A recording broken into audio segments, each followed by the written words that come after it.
Louisiana is a land of shadows and secrets.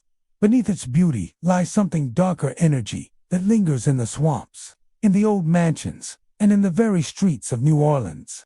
Spanish moss drapes over silent cemeteries, voodoo whispers drift through the air, and footsteps echo where no one should be walking. Ghost stories here aren't just legends, they are stitched into the state's very soul. Tonight, we'll explore the 25 most haunted places in Louisiana. Each one carries with it chilling tales of restless spirits, tragic deaths, and eerie encounters that refuse to fade with time. So light a candle, lean in close, and prepare yourself for once you enter the haunted heart of Louisiana, the shadows will follow you home. The LaLaurie Mansion stands as one of New Orleans' most infamous landmarks, a facade of southern elegance, hiding horrors that refuse to die. From the outside, its Roteran balconies, towering windows, and stately French Quarter charm draw tourists and photographers alike. But behind those carefully preserved walls, shadows of the past linger, whispering stories of pain, cruelty, and restless spirits that refuse to leave. In the early 1800s, Madame Delphine LaLaurie was the epitome of wealth, refinement, and social grace. She hosted lavish parties, entertained the city's elite, and was known for her beauty and charm. Beneath her polished exterior, however, a dark obsession with control and cruelty took root. Neighbors whispered rumors of mistreated slaves and strange noises in the night. But nothing prepared the city for the night when the mansion's horrific secret was revealed.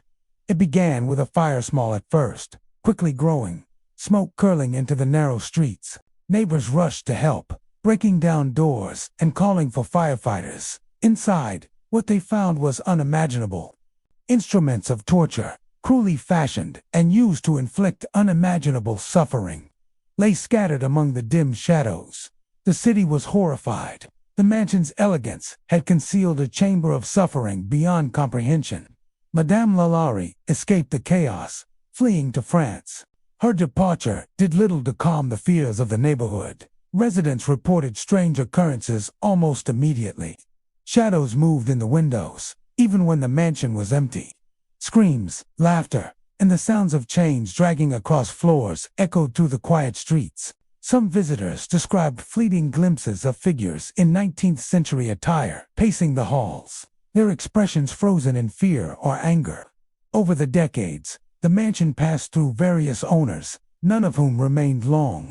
Tenants often experienced the inexplicable doors slamming without cause, lights flickering violently, cold spots in hallways, and mirrors reflecting figures that vanished when approached. Visitors who paused too long in certain rooms felt a heavy presence, a sensation of being watched by unseen eyes, as though the mansion itself remembered the horrors within. The attic, the epicenter of the original atrocities, remains the most active. Those brave enough to enter report hearing faint cries and the clinking of chains, though no physical evidence exists. Some have felt invisible hands brush against their skin, or the sudden tug of fabric as if unseen fingers were pulling at them. Others claim to see Madame LaLaurie herself, a pale figure in elegant dress, moving gracefully through the corridors, yet radiating a cold, unyielding menace. Photographs taken in and around the mansion occasionally reveal anomalies, blurs of light where no one stood, shadowy forms looming behind subjects, or reflections in glass that show figures invisible to the naked eye. Paranormal investigators have long attempted to capture evidence of the supernatural here, but the mansion is as elusive as it is terrifying. Devices fail, EMF readings spike inexplicably, and recordings capture whispers and footsteps, yet no one is present to produce them. Even the neighborhood surrounding the mansion is said to feel the residual energy of its dark past. Locals report that at night, the streets near the mansion carry a palpable tension, a sense that the area is under the watch of unseen eyes. Dogs growl or refuse to pass certain doors, and the occasional passerby feels an icy chill brush along their back when no wind blows. The LaLaurie Mansion is more than a historic home, it is a monument to the cruelty of the past and the persistence of restless spirits. Each visitor carries away a piece of its story, whether they realize it or not, and many describe a lingering unease long after leaving. Historians, paranormal enthusiasts, and tourists alike are drawn by curiosity. Yet all agree on one truth: the mansion is alive in ways beyond mere history. Today, it stands preserved among the French Quarter's lively streets, its Rotterdam balconies and tall windows hiding the legacy of horror within. The mansion has been the subject of countless books, documentaries, and paranormal investigations. Yet, no matter how much is revealed, the spirits of those who suffered therein, perhaps even Madame LaLaurie herself, remain. Visitors report that the air around the mansion seems heavier than elsewhere, and a silence descends over the street that is almost tangible. Some swear they hear faint whispers calling out, as though the victims demand recognition, justice, or acknowledgement of their pain. Others claim to see fleeting shadows moving behind curtains or glimpses of figures pacing the halls when no living person is inside. The LaLaurie Mansion endures as a chilling reminder that the past never truly dies. Its walls hold stories of wealth, beauty, cruelty, and suffering, all intertwined in a way that the living can still feel. For those brave enough to visit, it is a haunting experience that lingers long after leaving yon encounter with a history too dark to be forgotten, and a warning that some shadows never fade. In the quiet hours of the French Quarter, when the streets are empty and the gas lamps cast long, flickering shadows, the LaLaurie Mansion watches. And if you listen closely, you might just hear the faintest echo of the cries, footsteps, and whispers that refuse to be silenced, a ghostly testament to a dark chapter in New Orleans' past.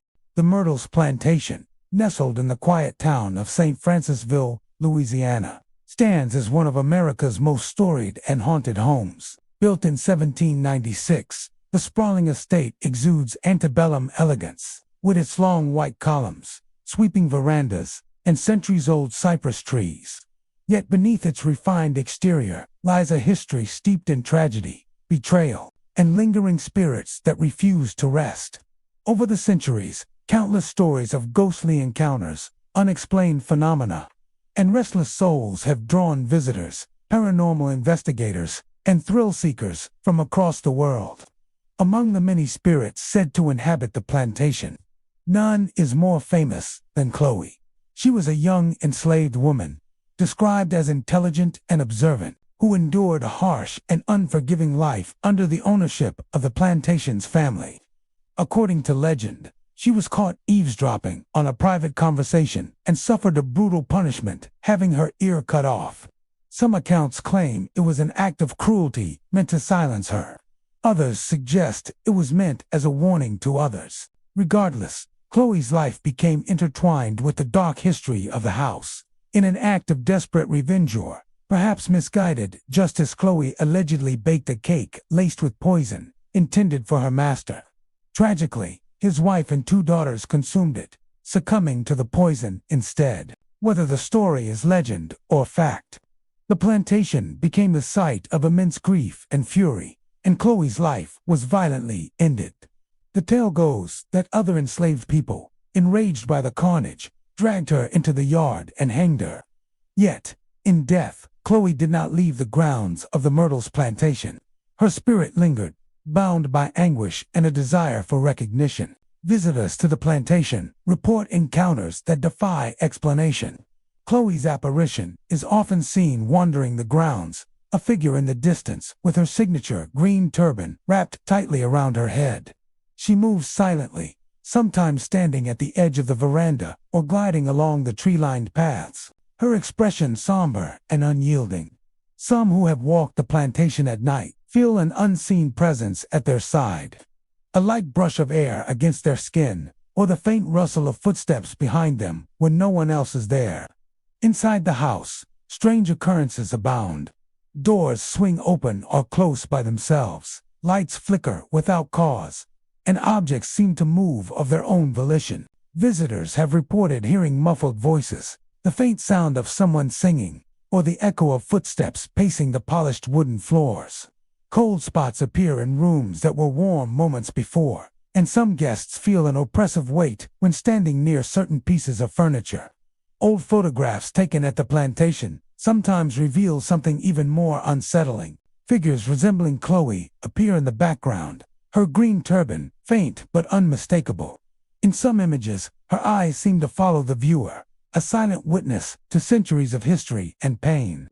Paranormal investigators have long been drawn to these photographs, yet the figures remain elusive, appearing only when the camera is turned or when no one else is in the room. Other spirits are said to inhabit the Myrtles Plantation as well.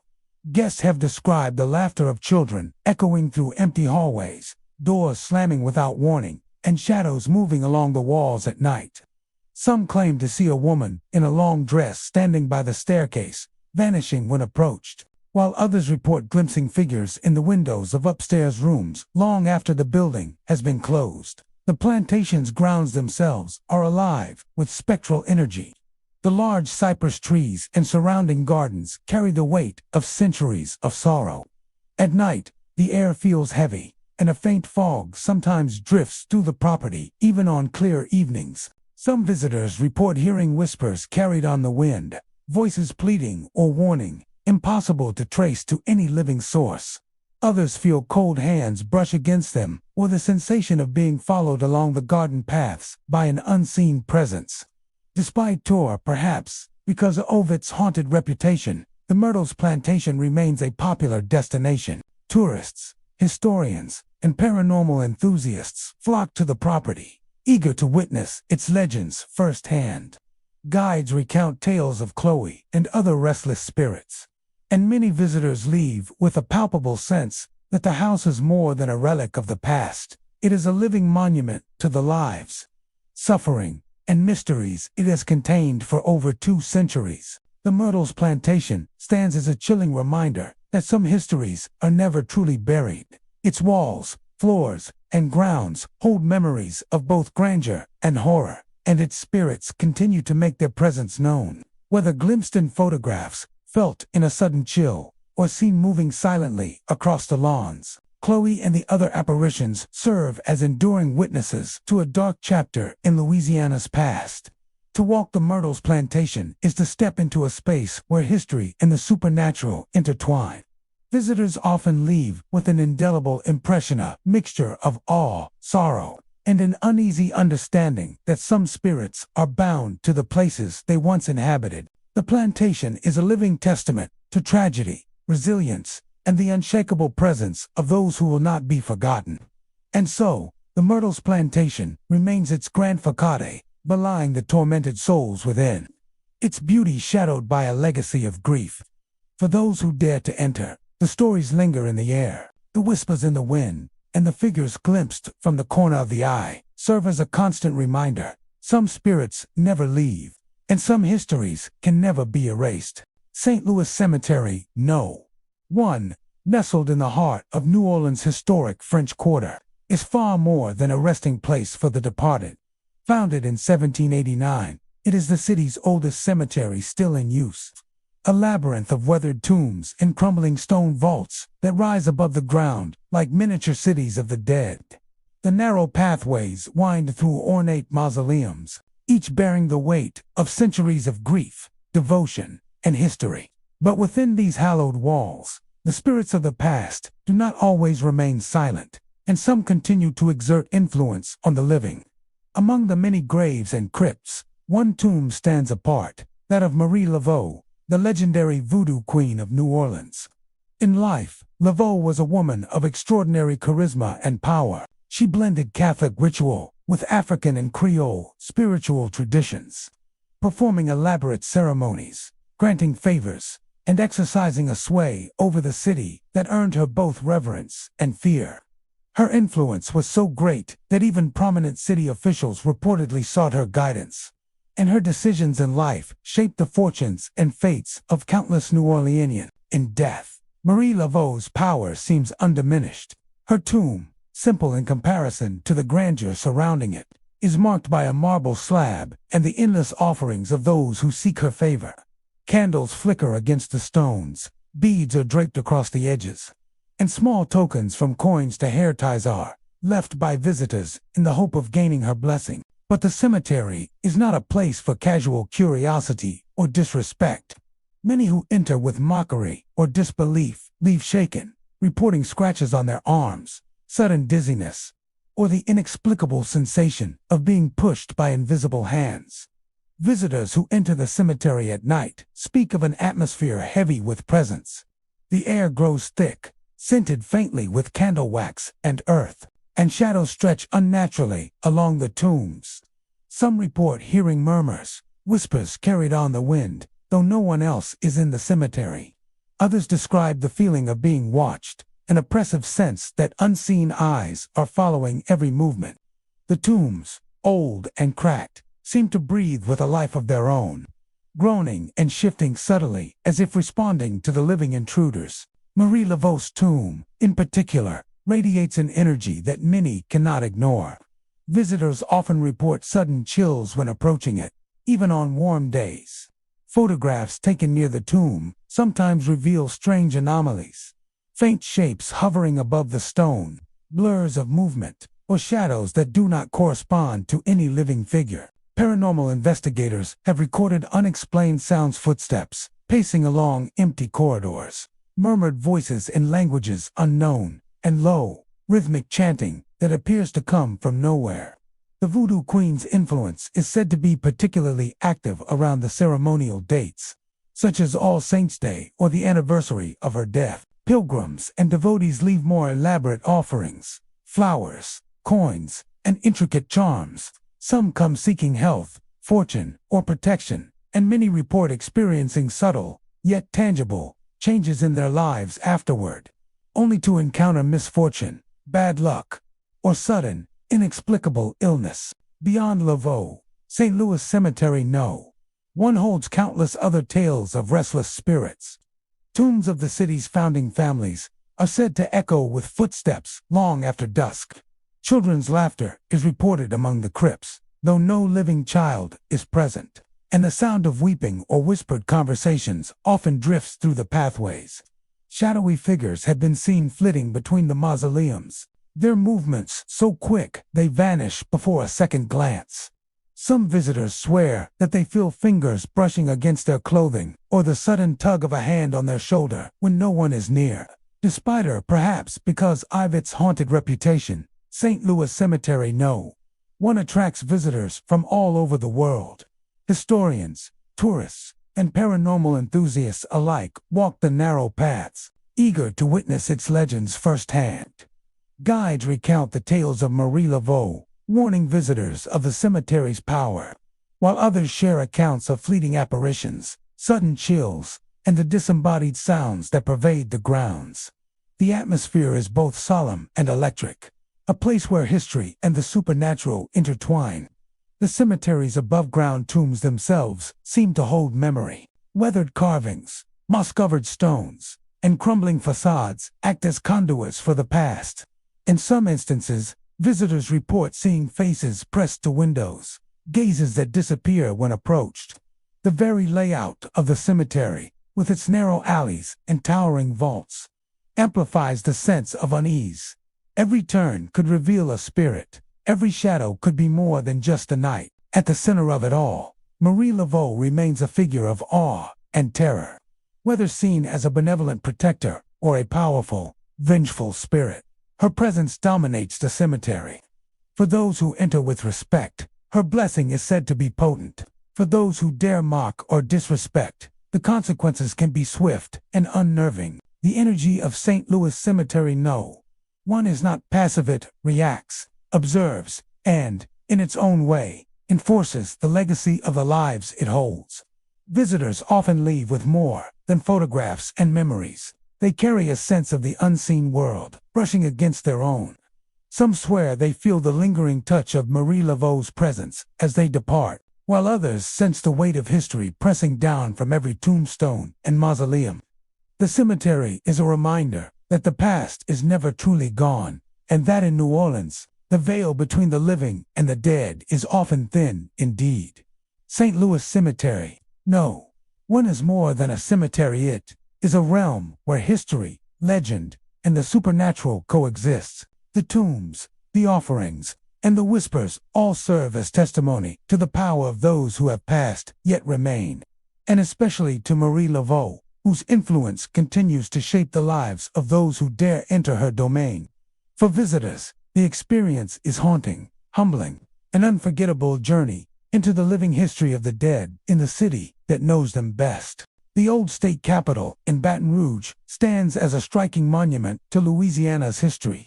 A Gothic fortress of stone and spire, perched dramatically on a bluff overlooking the Mississippi River.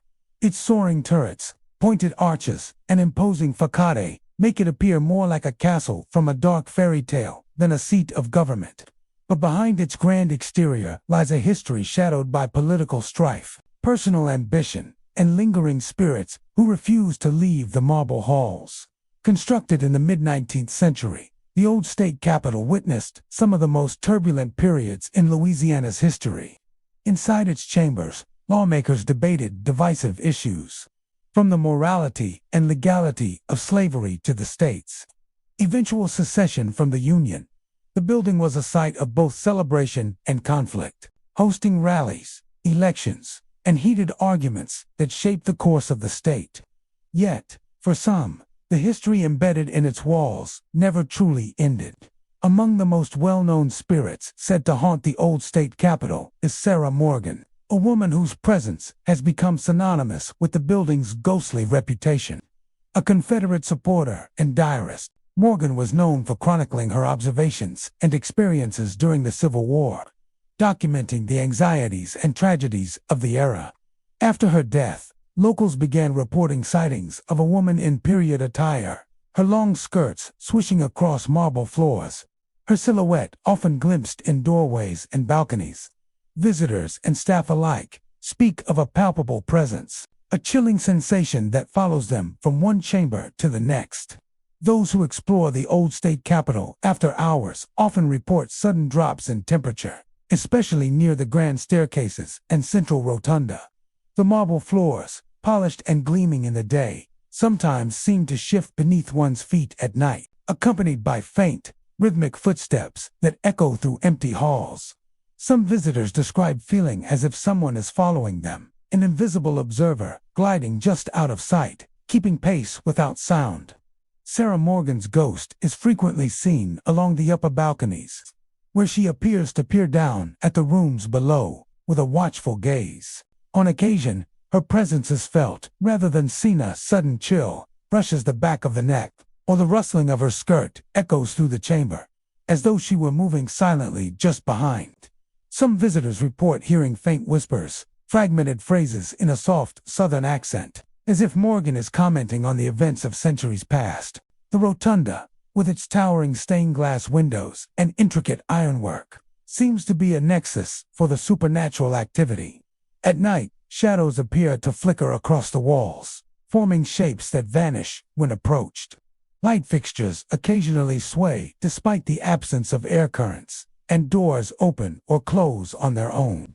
Paranormal investigators have documented these phenomena, capturing unexplained audio recordings of footsteps, murmured speech, and even faint cries in the night. Beyond Sarah Morgan, other spirits are said to inhabit the old state capitol. Staff members have reported seeing spectral figures in 19th century attire moving across the corridors, or hearing the echoes of long-past debates when the building is empty.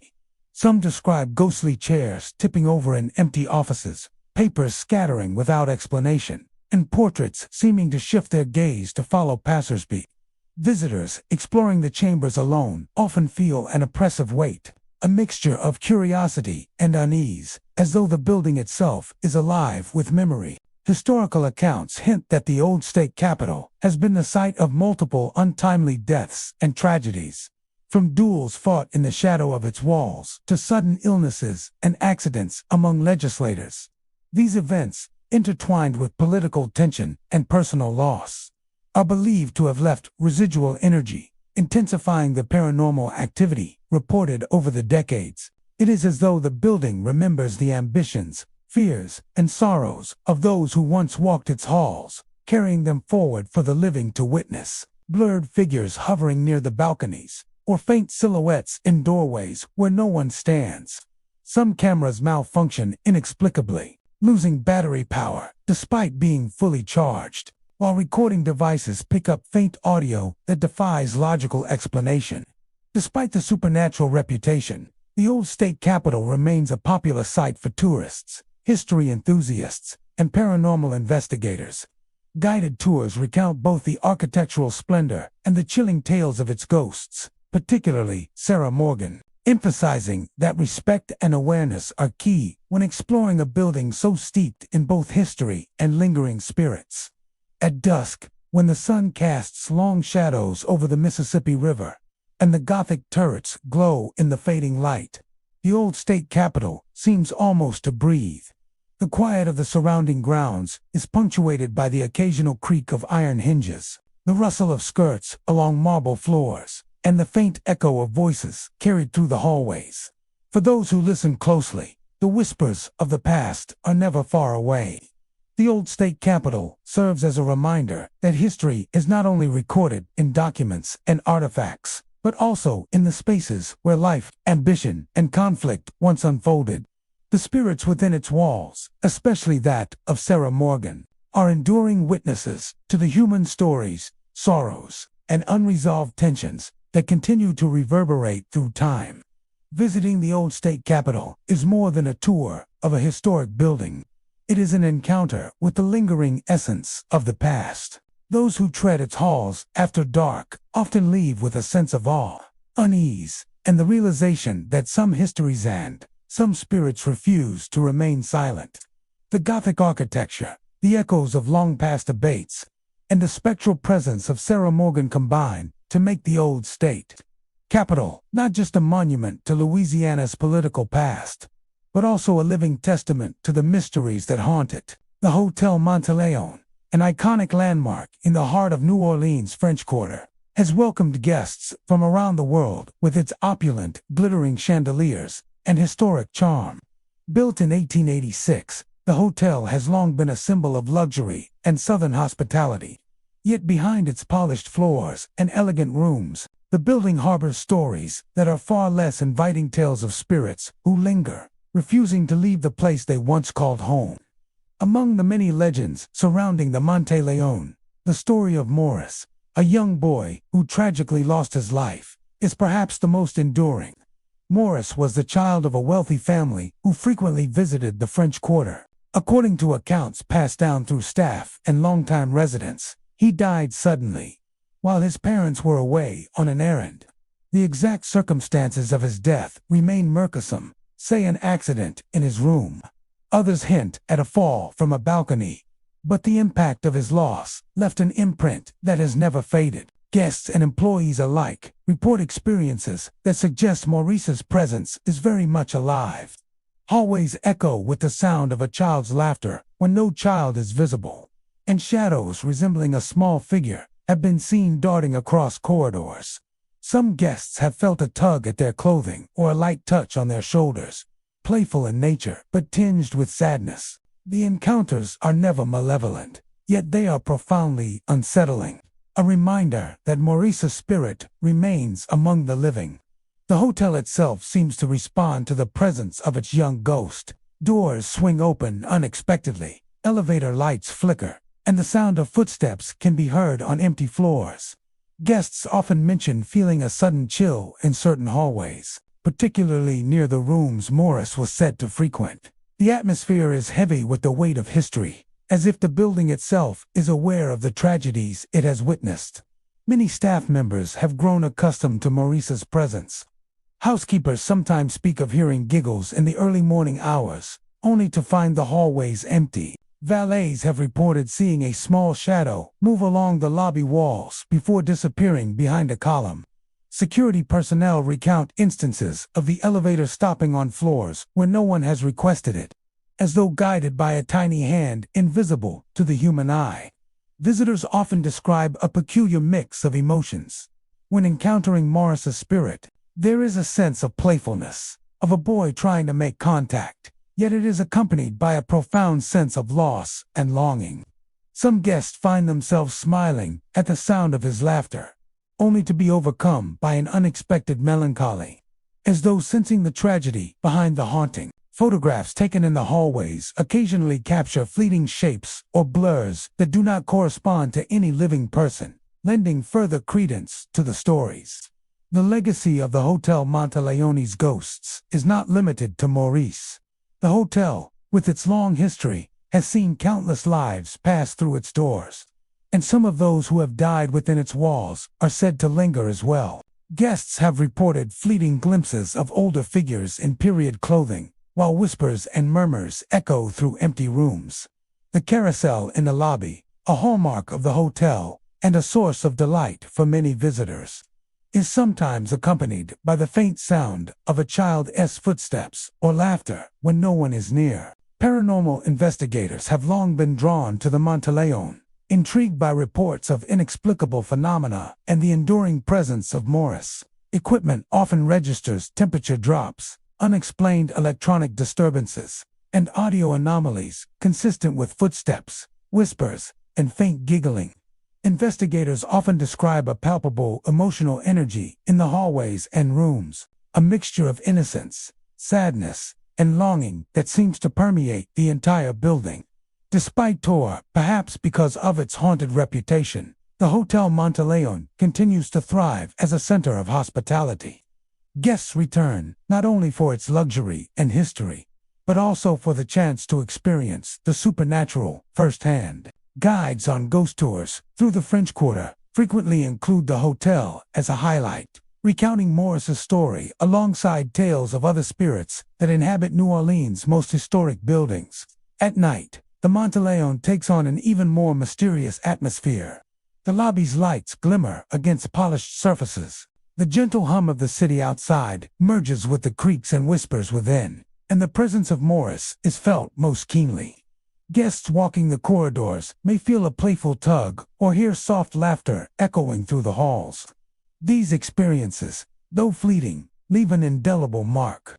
A reminder that the hotel is not only a place of elegance, but also a home to the echoes of lives once lived. The Hotel Monteleone, with its rich history and storied past, remains a crossroads of the living and the dead. Maurice's spirit, playful yet sorrowful, embodies the lingering power of memory and emotion. Visitors who encounter him often leave with a sense of awe, a little fear, and an understanding that some presences are both invisible and unforgettable. In the heart of New Orleans, where history and legend intertwine, the Monteleone stands as a testament to luxury, history, and the restless spirits who continue to walk its halls. The Columns Hotel, perched gracefully on St. Charles Avenue in New Orleans, is a striking example of Southern elegance. Its towering Greek Revival columns, intricate iron balconies, and grand facade evoke a bygone era, a time when horse-drawn carriages rumbled down the streets and the city's elite gathered in ornate parlors. By day, the hotel is a picture of charm and sophistication, welcoming travelers from around the world. But as night falls, the building takes on a different character, one where shadows linger, whispers drift through the halls, and history refuses to remain silent. Guests and staff have long reported unusual occurrences within the hotel, many centered on the upper floors and balcony areas. Figures in antique clothing have been seen wandering the corridors, their movements deliberate and sometimes sorrowful. Guests walking down dimly lit hallways have felt sudden chills, the air thick with the presence of someone unseen. Footsteps echo across polished floors, though no one is in sight, and doors creak open or shut without explanation. The building itself seems to breathe, reacting to the memories etched into its walls over more than a century. One of the most enduring legends involves a patron who tragically fell from one of the hotel's balconies. Details of the incident vary. Some say it was an accident during a party. Others whisper of despair or misfortune, but the effect on the hotel has been profound. Since that day, witnesses have reported seeing a shadowy figure retracing the fatal step, pausing at the edge as if frozen in a moment of relived tragedy. Some guests claim to feel an invisible hand brush against their shoulder, a gentle yet unnerving reminder of the life lost. Mirrors throughout the Columns Hotel are said to behave strangely on quiet nights. Some fog without reason, even when the air is dry. revealing fleeting silhouettes or shapes that vanish the instant one blinks. Guests often describe glimpses of figures in period clothing reflected behind them, only to turn and find the hallway empty. These inexplicable moments evoke a sense of the past colliding with the present, a reminder that the hotel's history is not entirely confined to memory. The lobby, though bustling by day, transforms after dark. The gentle hum of conversation and clinking glasses is replaced by a haunting quiet, broken only by the occasional creak of floorboards or whisper of wind through the ironwork. Visitors have reported hearing soft murmurs in languages long forgotten or indistinct voices calling out names that have not been spoken in decades.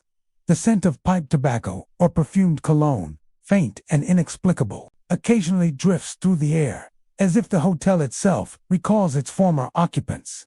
Housekeeping staff and long-term employees speak of the building with a mixture of respect and caution. Many have experienced the sensation of being watched while performing their duties, or of items moving inexplicably. Folded towel on a cart suddenly thrown to the floor, a door swinging open without touch. Some have claimed to see full-bodied apparitions, sometimes of men in top hats and tailcoats, or women in flowing dresses, pacing the halls or appearing in the corners of their eyes before vanishing.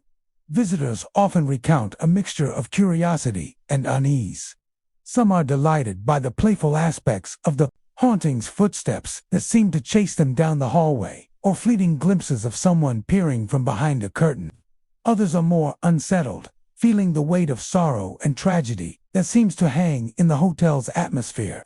The shadow of the man who fell from the balcony is said to be particularly active, appearing in different areas of the hotel, and sometimes interacting subtly with the living, tugging lightly at clothing or pausing in hallways as though reliving his final moments. Photographs taken within the Columns Hotel sometimes reveal anomalies, blurs or shadows where no person stands, faint shapes appearing in reflections, or slight distortions that defy explanation. Paranormal investigators have documented temperature drops, unexplained sounds, and other phenomena consistent with the presence of lingering spirits.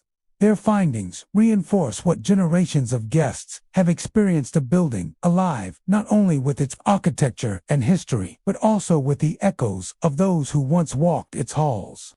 The hotel's balconies, elegant and expansive, are particularly charged with energy. At night, when the streets below are quiet, some report seeing a figure at the railing, staring out into the darkness. Others describe the sensation of a phantom presence stepping onto the balcony behind them, as if inviting them to witness a moment frozen in time. These experiences, though chilling, are often described as strangely poignant, a glimpse into lives that once intersected with the hotel's splendor and sorrow. The Columns Hotel remains a beloved destination, both for its elegance and its haunted history. Guests come seeking luxurious accommodations, but many find themselves drawn into the mysteries and spectral presence that linger long after the day's bustle has ended. Guides on French Quarter ghost tours frequently highlight the hotel, recounting tales of the fallen patron, shadowy figures, and the inexplicable phenomena that continue to capture the imagination of visitors. Walking through the Columns Hotel at night is an experience unlike any other.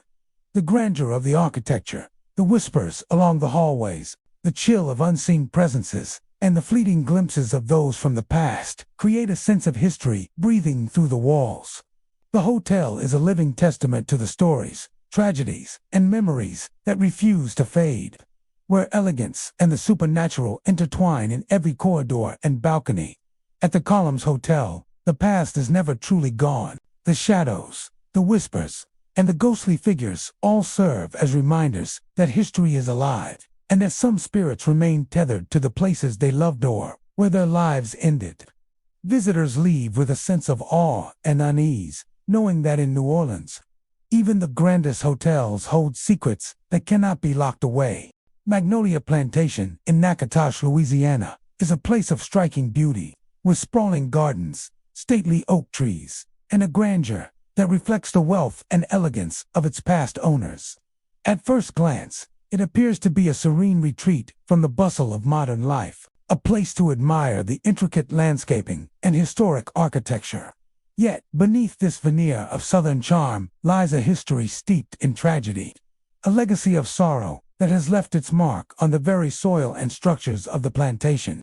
The plantation was built on land where enslaved people worked tirelessly, cultivating crops and maintaining the estate while living under harsh conditions. Their labor and suffering became entwined with the land itself, and many believe that their spirits never truly departed. Visitors often report feeling an unseen presence as they wander the grounds, a sensation of being watched or accompanied by someone who is invisible to the eye. Some describe sudden drops in temperature, as if an unseen hand brushes past them, sending chills up their spine. Among the most commonly reported phenomena are sightings of shadowy figures moving through the gardens and along the porches of the plantation house. Guests have glimpsed fleeting shapes at the edge of their vision, only to find the paths empty when they turn. These figures sometimes appear to be dressed in period clothing, their outlines faint and indistinct, like remnants of lives cut short or memories etched into the plantation itself. Some visitors feel the sense of a presence walking alongside them, a silent companion whose intentions are unknowable. The spirits of children are said to be particularly active at Magnolia Plantation. It is believed that many young lives were lost over the years, whether to disease, accidents, or the harsh conditions endured by the enslaved families. Guests often report hearing faint laughter echoing across the grounds, delicate giggles that seem to come from nowhere.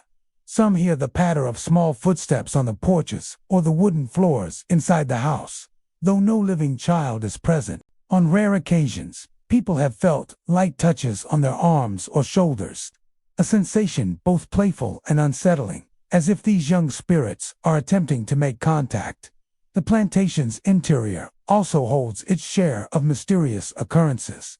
Visitors have spoken of doors opening or closing on their own, lights flickering without cause, and furniture shifting slightly as though moved by invisible hands. Some claim to have seen figures peering through windows or standing silently in the corners of rooms, watching, waiting, or perhaps replaying moments from a lifelong past. The atmosphere inside is heavy with a palpable sense of history, where the past is never fully separated from the present. The gardens themselves, often celebrated for their vibrant blooms and meticulously maintained landscapes, are also sites of eerie activity. People strolling along the pathways report hearing whispers carried on the wind, indistinct voices speaking in tones that suggest sadness or warning. Shadows flit between the trees, disappearing when approached, and some have felt sudden chills when stepping onto certain porches or near old stone benches. The plantation seems to hold memory in every branch, every brick, and every stone, preserving the echoes of both joy and suffering for those sensitive enough to perceive them. Paranormal investigators and history enthusiasts alike have documented the unusual occurrences at Magnolia Plantation. Temperature anomalies, unexplained sounds, and photographic oddities have been noted across the estate. Some photographs reveal faint silhouettes or shapes that defy explanation, while audio recordings occasionally capture whispers or soft, childlike laughter where none should exist. These experiences reinforce the accounts of visitors and staff, suggesting that the plantation remains a bridge between the living and those who have passed on. Despite or perhaps because of its haunted reputation, Magnolia Plantation continues to attract visitors. Guests come to admire the beauty, learn about the history, and experience the unique atmosphere of a site that has witnessed centuries of life, toil, and loss. Guided tours often include stories of the spirits said to roam the grounds, highlighting both the architectural marvels and the lingering echoes of the past. Many find the experience moving, a combination of awe at the estate's splendor and a profound awareness of the weight of history carried within its walls. Nightfall brings a particularly distinct energy to Magnolia Plantation. The gardens take on a shadowy, almost otherworldly quality, and the house itself seems to exhale the history it holds. Guests walking along the porches may feel unseen, hands brush past them, or hear the faint giggle of a child from somewhere just beyond view. Shadows move in the corners of the eye, and the air grows cool with an inexplicable chill. Even those who have spent their days appreciating the plantation's aesthetic cannot help but sense the lingering sorrow and unrest that permeate the grounds. Magnolia Plantation stands as a reminder that beauty and tragedy often coexist. Its gardens and grand architecture captivate the eye, while the whispers, shadows, and playful yet sorrowful presences speak to a history that cannot be erased. Visitors leave with a sense of awe, a lingering unease, and the knowledge that some spirits, especially those touched by injustice and early loss, remain tethered to the places they once inhabited. At Magnolia Plantation, the past is always present, walking alongside the living in subtle, haunting ways. The Beauregard Keys house, nestled in the heart of New Orleans' French Quarter, stands as both a historical treasure and a repository of lingering spirits. Constructed in the early 1800s, the house witnessed the lives of some of Louisiana's most notable figures, including Confederate General P.G.T. Beauregard and later, the celebrated author Francis Parkinson Keyes, while the home now serves as a museum, opening its doors to curious visitors eager to explore its history. Many who enter report experiences that suggest the past is far from silent. Guests often speak of hearing music that seems to emanate from nowhere.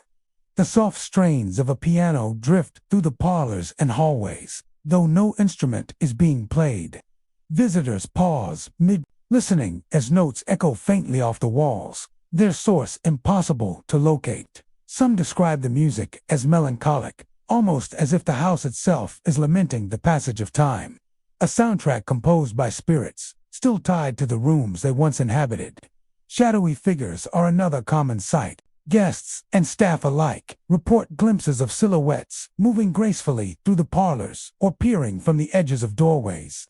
These figures often appear attired in clothing from earlier centuries, their features blurred or indistinct, yet their presence is undeniable. Some seem aware of the living, glancing toward visitors with mournful eyes before vanishing into thin air. Tour guides recount numerous accounts of visitors stopping mid-step, their attention drawn to corners of the rooms where nothing should be, only to find that the apparition has disappeared when approached. The house itself seems to respond to the curiosity of those inside. Cold drafts appear in rooms sealed for decades, sweeping across the floors with no source of ventilation. Doors, long untouched, occasionally creak open on their own, as though inviting guests to explore deeper or simply reminding them that the house has a life of its own.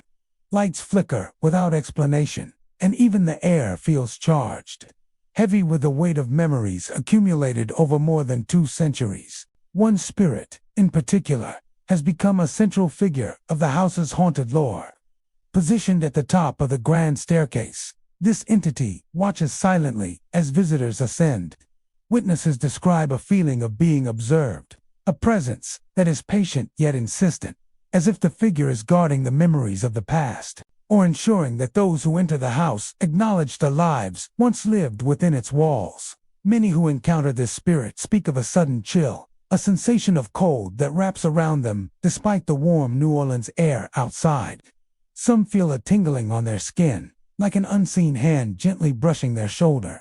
A tactile reminder that the house is not empty. Francis Parkinson Keyes, who later inhabited the home, left a lasting mark both through her writing and her presence. Some visitors report feeling the subtle energy of a woman moving through the study or parlor, gently adjusting objects or pausing near the shelves. While the spirit of Keyes is less frightening than others, it carries with it a sense of reverence, as though the author continues to observe and protect her former residence. The Beauregard Keyes house also bears the imprint of its earlier occupants, including General Beauregard. Though he lived in the house briefly, some believe that the weight of history clings to his former quarters. Shadows occasionally move along the walls, and whispers are heard in empty rooms. Guests sometimes report the sensation of being followed, footsteps echoing behind them even when no one is present. The house seems to hold on to fragments of the lives of all who have passed through, combining grief, authority, and memory into an atmosphere that is both compelling and unnerving. Paranormal enthusiasts and investigators have long been drawn to the Beauregard Keyes house. eager to capture evidence of its spectral inhabitants. Audio recordings occasionally capture faint piano notes or soft whispers that cannot be explained by environmental factors. Temperature fluctuations are commonly noted, particularly near the grand staircase and in the parlor rooms. Photographs taken inside the house sometimes reveal shadows or shapes that are unaccounted for, lending credibility to the numerous accounts from visitors and staff alike. Despite tour, perhaps because of its haunted reputation, the Beauregard Keys house remains a popular destination. Visitors come not only to explore its historical significance, but also to experience the ethereal presence that lingers in its halls. Guided tours often include stories of the ghosts that roam the home, emphasizing both the beauty of its architecture and the lingering energy of those who once walked its floors. The experience is often described as both fascinating and unsettling, a mixture of awe at the history and an awareness that the past refuses to remain confined to memory. Walking through the Beauregard Keys house at night, the atmosphere is markedly different from the daytime tours. Shadows stretch longer, the music seems closer, and the sensations of unseen observers become more pronounced. Guests frequently report feeling a gentle but insistent pressure, a reminder that the house is alive with more than just its historical artifacts. The walls, floors, and staircases hold the weight of centuries, and the spirits that inhabit them continue to make their presence known in subtle, haunting ways. The Beauregard Keys house stands as a testament to New Orleans' rich history and enduring mysteries. Its grandeur and elegance conceal a network of echoes, memories, and spirits that refuse to be forgotten. Visitors leave with the impression that while the house preserves history, it also preserves those who have passed through it, offering glimpses of lives long gone but not entirely departed. In every creaking floorboard, every fleeting shadow, and every whisper of piano music, the Beauregard Keys house reminds all who enter that the past is never truly silent. Lafitte's Blacksmith Shop Bar, tucked into the heart of New Orleans' French Quarter, is more than just a historic tavern. It is a place where the past refuses to rest. Built in the 1700s, the building's thick brick walls and heavy wooden beams have witnessed centuries of revelry, secrets, and perhaps even darker deeds. While tourists flock to the bar for its signature drinks and lively atmosphere, a different kind of patron lingers after the crowds have gone, ensuring that the legacy of Lafitte's is as much spectral as it is social. The bar's most famous legend revolves around Jean Lafitte, the infamous pirate and privateer. Rumor has it that Lafitte himself roams the tavern, lingering long after the rum has been poured and the last toast has faded. Patrons report glasses rattling without cause, chairs shifting slightly on their own, and the unmistakable sound of footsteps pacing the worn wooden floors. The sensation is subtle, yet unnerving, a presence that is felt rather than seen, brushing against the edges of perception and leaving visitors questioning what is real. Many of the more vivid encounters occur late at night, when the tavern is nearly empty and the streetlights cast long shadows through the windows. Several witnesses claim to have seen a shadowy man in 18th century attire moving behind the bar, his figure flickering like candlelight in the corner of the room. Others describe hearing whispered orders, as if Lafitte himself were barked instructions to unseen bartenders or loyal companions long gone. Some patrons even feel a cold, gentle touch on their shoulder, fleeting and unexplained, as though the spirits are reminding them that they are not alone in the historic space. The atmosphere of Lafitte's is amplified by its unique architecture and centuries-old construction. Exposed beams, uneven floorboards, and heavy wooden doors give the bar a distinctly old-world feel, making it a perfect stage for spectral activity. Every creak of the floor seems magnified in the quiet hours. Each gust of wind rattling the windows feels deliberate, and shadows pool in the corners in ways that defy ordinary explanation. Guests have reported these sounds and movements not just once, but repeatedly, suggesting a rhythm or routine that echoes the lives and habits of those who once occupied the space. Some believe the spirits are drawn not only by the history of Lafitte himself, but by the countless patrons who passed through over the centuries. Soldiers, merchants, locals, and travelers all imbued the tavern with energy. some of it lingering in a residual form. The clinking of glasses, laughter, and occasional arguments of long-dead patrons seem to resonate faintly during quiet nights. In many cases, the activity is harmless yet persistent, creating an atmosphere where the line between the living and the departed becomes blurred. Lafitte's blacksmith shop has long been a favorite subject for ghost hunters, historians, and thrill-seekers alike. Temperatures dropping suddenly, and recordings picking up faint whispers or footsteps when no living person stands. For those who approach with curiosity and respect, the bar offers a tantalizing glimpse into the past, a chance to feel the pulse of centuries and perhaps even witness history lingering just out of reach. Even for the casual visitor, the hauntings are palpable. The air carries a faint scent of tobacco and sea spray, as though the pirate himself has returned from a long voyage. Bartenders report objects subtly shifting overnight, a bottle slightly moved, a napkin left in one spot, appearing somewhere else by morning. These subtle interactions suggest a presence that enjoys being noticed, yet remains just beyond the reach of human perception. Despite the ghosts, Lafitte's remains a vibrant hub of social life, where history and legend intermingle with modern revelry. Patrons continue to raise their glasses in the same spaces that once hosted pirates, outlaws, and citizens of a bygone era. And as the night deepens, when the music softens and the last patron leaves, those who remain sometimes catch the fleeting shadow of a figure behind the bar, the echo of footsteps on the floor, or the faint whisper of an order carried across centuries. In these moments, Lafitte's blacksmith shop reminds visitors that the spirits of the past are never far away, raising a toast alongside the living, keeping the legacy of one of America's oldest bars alive and haunting. The Shreveport Municipal Auditorium, a landmark of music and performance in Louisiana, has long been celebrated for its grand stage, roaring crowds, and historic significance. Built in the 1920s, the auditorium has hosted legendary performers, from local talents to national stars, and its echoes of applause are embedded in every wall. Yet behind the bright lights and vibrant performances lies a history, darker and more mysterious, one that has given rise to tales of haunting and unexplained occurrences that continue to fascinate both locals and visitors. Many who work or perform in the auditorium speak of a presence that lingers long after the final curtain falls. Backstage areas, dressing rooms, and the labyrinthian wings are particularly noted for their strange activity. Performers report cold spots that appear without explanation, sudden drafts sweeping across closed doors, and lights that flicker on and off with no electrical cause. Even seasoned stagehands admit to hearing the faintest footsteps or the creak of a door opening when no one is near. One of the most enduring stories centers around a young singer who vanished mysteriously decades ago. She was a rising star in Shreveport's music scene, known for her powerful voice and magnetic stage presence. One evening, after a rehearsal, she disappeared without a trace, leaving behind only her personal belongings. The circumstances surrounding her disappearance remain unsolved, and her absence has become part of the auditorium's lore.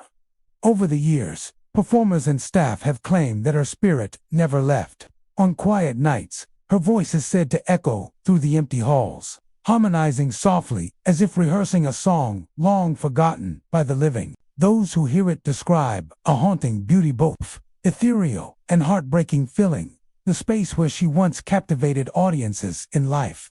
Backstage, the atmosphere is often described as simultaneously oppressive and electric. The wings of the auditorium, where curtains hang and props are stored, seem to be alive with movement. Shadows flit across walls, shapes appear at the edges of vision, and even the faintest sound a dropped prop, the shifting of a costume, can feel amplified. Performers waiting to go on stage have reported the sensation of being watched, as if an unseen audience lingers in the dark corners, observing their every move. Some claim that brushes with these spirits bring a heightened sense of awareness or even inspiration, while others find the experiences unsettling and difficult to shake. The dressing rooms themselves are known for inexplicable activity. Mirrors fall without reason. Drawers open and close on their own. and personal items occasionally shift or disappear, only to reappear in strange places. Many performers have recounted feeling a sudden pressure in the air, the unmistakable sense of a presence standing just behind them. While these occurrences are often subtle, their cumulative effect leaves a lasting impression, and those who spend extended periods backstage frequently develop stories of their own to share. Audiences, too, sometimes sense the auditorium's ghostly residence, even from the seats. Visitors in the upper balconies or empty rows have reported hearing whispers, faint singing, or the soft hum of an invisible instrument. Some describe hearing applause following a silent performance, the sound echoing as if celebrating a show performed by unseen hands, while skeptics might attribute these phenomena to acoustics or imagination. Countless first-hand accounts suggest that something more tangible, something spectral may be at play.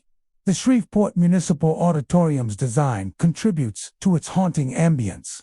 Its grand wooden floors, ornate moldings, and high ceilings create natural acoustics that carry sound in unusual ways. Hallways twist and narrow, leading to small storage areas and hidden corners where shadows pool. These architectural features, combined with the building's age and storied past, make it the perfect stage for paranormal activity. Lights flicker in sync with the slightest movement, and any minor creak or shift in the structure can take on an almost sentient quality. Many performers and staff have learned to coexist with the unexplained phenomena. Some treat the experiences with humor, joking about audience members from beyond, or the invisible singer. Others approach them with a sense of reverence, believing that the spirits present are a lingering part of the auditorium's history, tied to the passion, artistry, and emotions that have filled the space for decades. Guided tours and late-night rehearsals often include anecdotes of these encounters, giving newcomers a glimpse into the building's mysterious side. Despite its ghostly reputation, the Shreveport Municipal Auditorium continues to thrive as a center of music and performance. Its stage remains alive with talent, and its walls reverberate with the energy of both the living and the spectral. Patrons often remark on the sense of history that permeates the space, noting the stories, music, and memories that seem to linger beyond the immediate performance.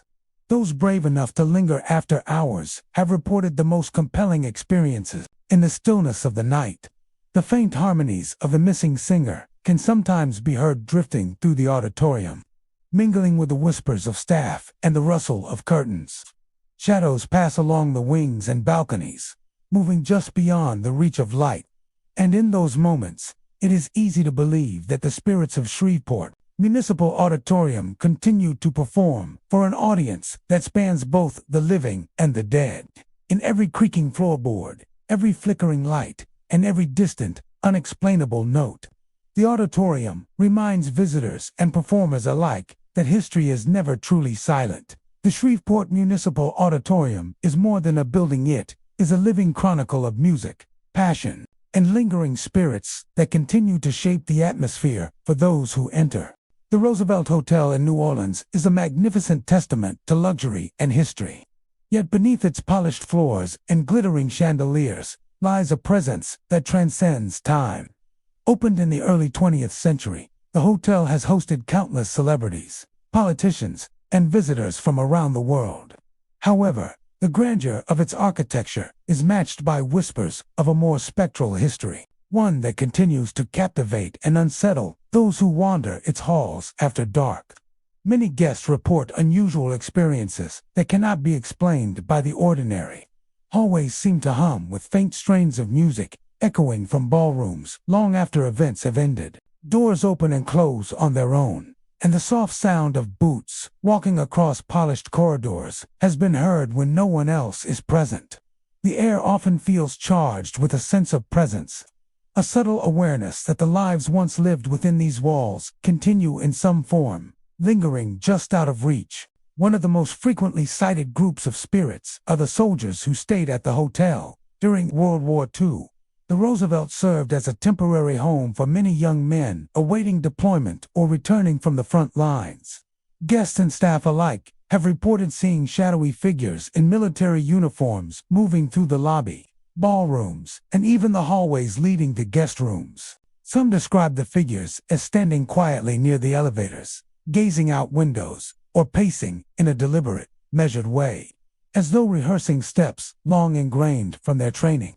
These encounters often carry a sense of poignancy, a reminder of the men who once lived, loved, and feared within these walls. The grand ballrooms of the Roosevelt are particularly active. Patrons attending late-night events or tours often hear the faint murmur of conversations, laughter, and applause, even when the space is empty. Piano music, sometimes hauntingly clear and at other times almost imperceptible, seems to drift through the air without a visible source.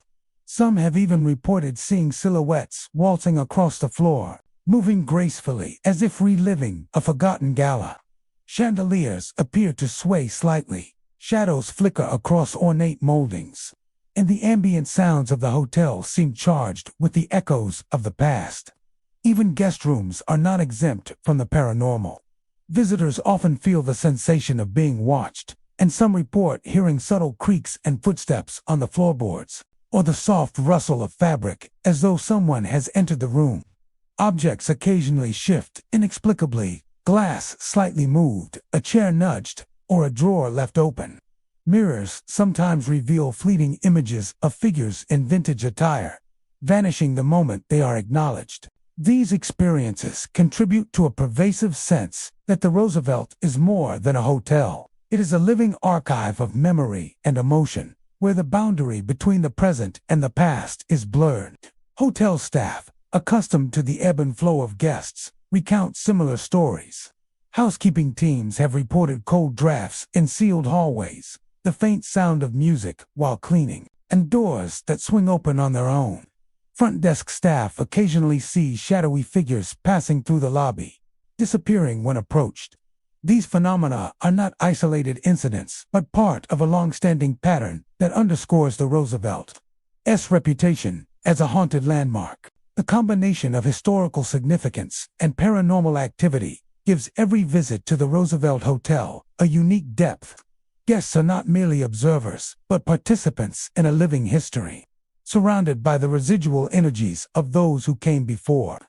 The echoes of World War II soldiers, the faint strains of ballrooms from decades past, and the subtle, almost playful interactions with objects and sounds all create an atmosphere that is as enchanting as it is unsettling. Late-night tours and after-hours explorations often provide the most vivid encounters. In the quiet hours, when the hustle of guests has faded, the hotel seems to take on a life of its own. Footsteps echo down empty corridors, cold drafts sweep across lobbies, and the faint murmur of voices drifts from unseen corners. It is during these moments that the Roosevelt's past feels most tangible, as if the walls themselves are replaying memories stored in their very structure. Despite these eerie occurrences, the Roosevelt continues to function as a place of luxury and comfort. Its grandeur has not diminished, and the stories of its spectral residents add a layer of intrigue that enhances the guest experience. Patrons leave with more than memories of opulent ballrooms and elegant suites. They depart with a sense of connection to history, a brush with the lives of those who once walked the same halls.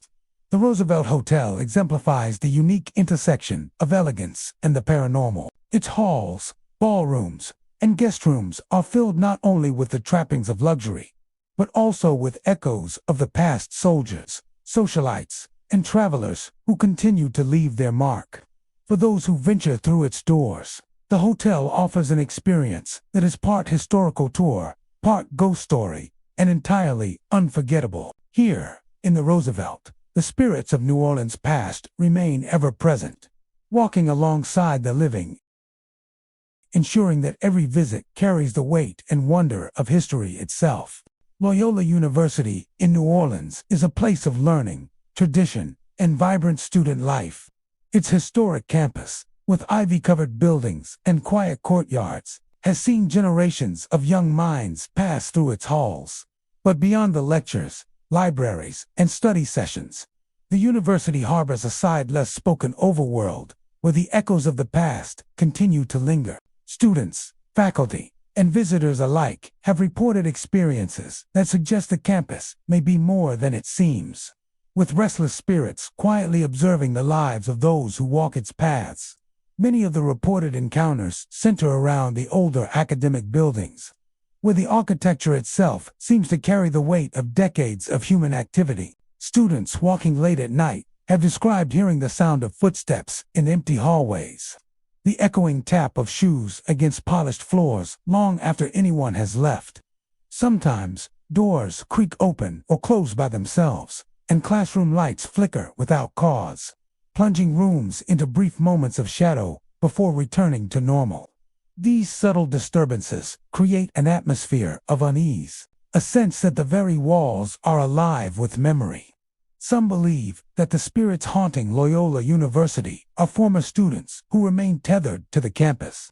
These apparitions are often described as fleeting figures glimpsed out of the corner of the eye, silently moving through hallways, climbing staircases, or appearing briefly at the edge of a doorway. Their presence is not necessarily malevolent, but it is persistent.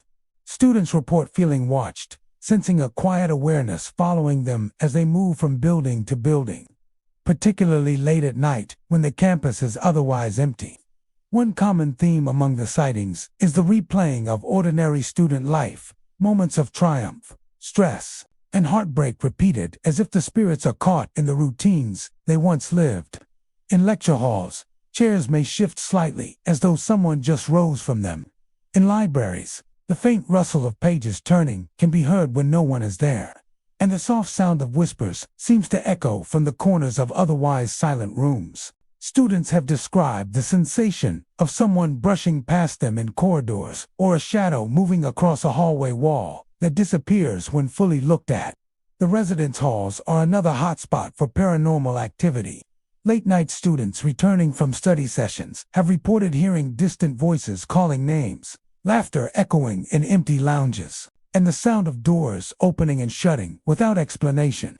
Some have felt cold drafts sweep through rooms, as if an unseen figure had just passed by. In certain dormitories, lights flicker in a rhythmic pattern, casting long, shifting shadows that seem to move independently of the fixtures themselves. The combination of sound, shadow, and temperature creates an environment where the past feels tangibly present. Faculty and staff are not immune to these phenomena. Maintenance workers have reported footsteps echoing in hallways they know to be empty, and custodial staff occasionally encounter doors swinging open without cause. Librarians have spoken of books shifting on shelves on their own, and of the subtle sensation of being observed while working late into the night. Even the security team has noted reports of motion sensors activating in areas with no detectable human presence, reinforcing the sense that some invisible eyes watch over the campus. Certain buildings have reputations for being particularly active. Historic lecture halls and older administrative offices often carry a lingering weight, with frequent reports of flickering lights, doors that open unexpectedly, and sudden cold spots that chill the air. Students note that these occurrences tend to intensify during exam weeks or periods of heightened activity, almost as if the spirits are attuned to the emotional energy of the living, replaying their own memories in tandem with those currently on campus. The outdoor spaces of Loyola University also hold their share of mysteries. Courtyards and walkways, normally tranquil, are said to echo with footsteps or faint voices late at night. Visitors walking across campus at quiet hours have reported the sensation of someone following them, a presence that disappears when they turn to look. Shadows sometimes flit among the trees, and the air carries an inexplicable chill, even during warm evenings. These experiences suggest that the spirits are not confined to buildings, but move freely across the grounds, keeping watch over the places they once occupied in life. Despite these eerie encounters, the energy at Loyola University is not always frightening. Many students find the stories fascinating, a reminder that their campus is rich with history and the memory of those who came before. Paranormal enthusiasts and history-minded individuals are drawn to the accounts, eager to experience the subtle hints of another world alongside the daily rhythm of academic life. For some, the presence of the spirits is almost comforting, a feeling that the university itself remembers the generations of students who have walked its halls. Loyola University remains a vibrant institution, but the whispers of the past are never far away. The footsteps in empty corridors, flickering lights, and shifting shadows serve as a reminder that some memories and some spirits refuse to fade.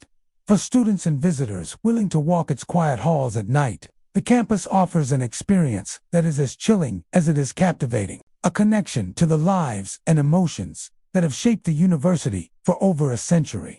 Myrtles Plantation, located along the banks of the Mississippi River, is a striking reminder of Louisiana's deep and complicated history. Built in the late 18th century, this grand plantation home has survived centuries of change, yet its walls seem to retain the weight of the lives lived and lost within them. While today it serves as a historic site, attracting visitors eager to explore its architecture and grounds, there is a side to Destrian that is far less visible. The restless spirits said to linger among its halls and fields. The plantation's history is inextricably tied to the lives of the enslaved people who toiled there. Their labor, often grueling and cruelly enforced, shaped both the land and the legacy of the estate. Many believe that the suffering endured during those years left an imprint on the property itself, an energy that has refused to dissipate over the centuries. Visitors and staff have reported seeing shadowy figures moving among the remnants of the slave quarters. Apparitions that vanish when approached, yet leave a chilling sense of presence behind. Phantom footsteps are among the most common experiences at Destrian. Guests walking through the plantation halls or along its creaking porches often hear the sound of shoes pacing where no one is visible. Sometimes these footsteps echo the measured pace of someone working a routine task, while at other times they are frantic, as if fleeing from some unseen danger. Those who have ventured into the nighttime grounds describe the sensation of being watched, a quiet awareness brushing against the senses even in the absence of other people. The slave quarters themselves are particularly active. According to reports, figures are sometimes seen moving among the old cabins, their forms fleeting and indistinct, yet undeniably human in appearance. Some visitors have described hearing faint whispers or soft chanting drifting across the fields, as though echoes of long-forgotten rituals or prayers have been carried through time. The energy in these areas is often described as heavy, almost oppressive, leaving an impression of sorrow and endurance that is difficult to shake. Inside the main house, the experiences continue. Doors may creak open by themselves, often revealing empty rooms. Cold spots appear unexpectedly, chilling the air in ways that defy the weather outside. Visitors have reported feeling invisible hands brushing against them, or catching glimpses of shadowy figures in the corners of their vision. Mirrors sometimes seem to ripple or reflect fleeting shapes that vanish the moment they are fully observed, adding to the sense that the past is never truly gone. Many of the more unsettling phenomena occur after dark. Those who stay late to explore the grounds have recounted hearing faint chanting or soft murmurs coming from the surrounding fields. Footsteps can be heard approaching, only to stop suddenly, leaving an eerie silence. Some guests claim to see ghostly silhouettes walking along the plantation paths or through the trees, moving in patterns that suggest intent, as if the spirits are repeating actions from their lives long ago. The plantation's history also plays a role in the types of experiences reported. Guided tours often recount the harsh realities of life for those enslaved on the property, and many believe that the spirits manifest most strongly in areas tied to trauma and labor. Visitors have described feeling a sudden heaviness in the air, as if the plantation itself is pressing down with memories it cannot release. Even for those who arrive with skepticism, the combination of architecture, history, and unexplainable phenomena creates an atmosphere that is difficult to dismiss. Staff members who spend extended time on the property often report repeated occurrences that suggest the presence of more than one spirit. Lights flicker without cause, objects move slightly, and footsteps echo across empty floors. Some have heard whispers calling out names, or the faint sounds of voices conversing in languages that are no longer spoken. The cumulative effect of these experiences leaves little doubt for many that the energy of the past remains alive at Myrtles Plantation. Despite tour, perhaps because of its haunting nature, Myrtles Plantation remains a site of fascination. Visitors are drawn not only to its architecture and history, but to the stories of lingering spirits that connect the present with centuries of human experience.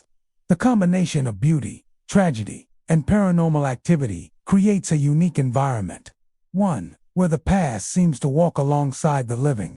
The energy of Myrtles Plantation serves as a solemn reminder of the hardships endured by those who lived and labored there. Ghostly figures, phantom footsteps, and faint whispers carry with them the weight of memory, ensuring that the stories of the past are not forgotten. For those willing to explore its halls and grounds, the plantation offers more than history. It offers a direct connection to the lives, struggles, and lingering presence of those who came before. Myrtles Plantation's grandeur and tragedy coexist, creating an atmosphere that is both captivating and unsettling. Visitors who walk its grounds, whether by day or night, are stepping into a space where the past refuses to stay buried, and where the spirits of the enslaved and the lost continue to remind the living of the human stories etched into the land. St. Roch Cemetery and Chapel, nestled in the heart of New Orleans, stands as a solemn testament to faith, history, and the enduring presence of the spirit world. Known for its miraculous tales and the devotion of pilgrims who come to pay homage to St. Roch, the patron saint of the cemetery, has long been a place of both reverence and unease. Its walls, tombs, and chapel exude a quiet power, a sense that the lives buried here, and the prayers offered for them, have left an indelible mark on the land. But among the offerings of flowers, candles, and tokens of devotion, there is another presence, one that cannot be explained by faith or history alone. Visitors to St. Roch Cemetery often speak of an atmosphere that is different from other cemeteries in New Orleans. The air seems charged, almost electric, as though the living and the dead share the same space in a delicate balance.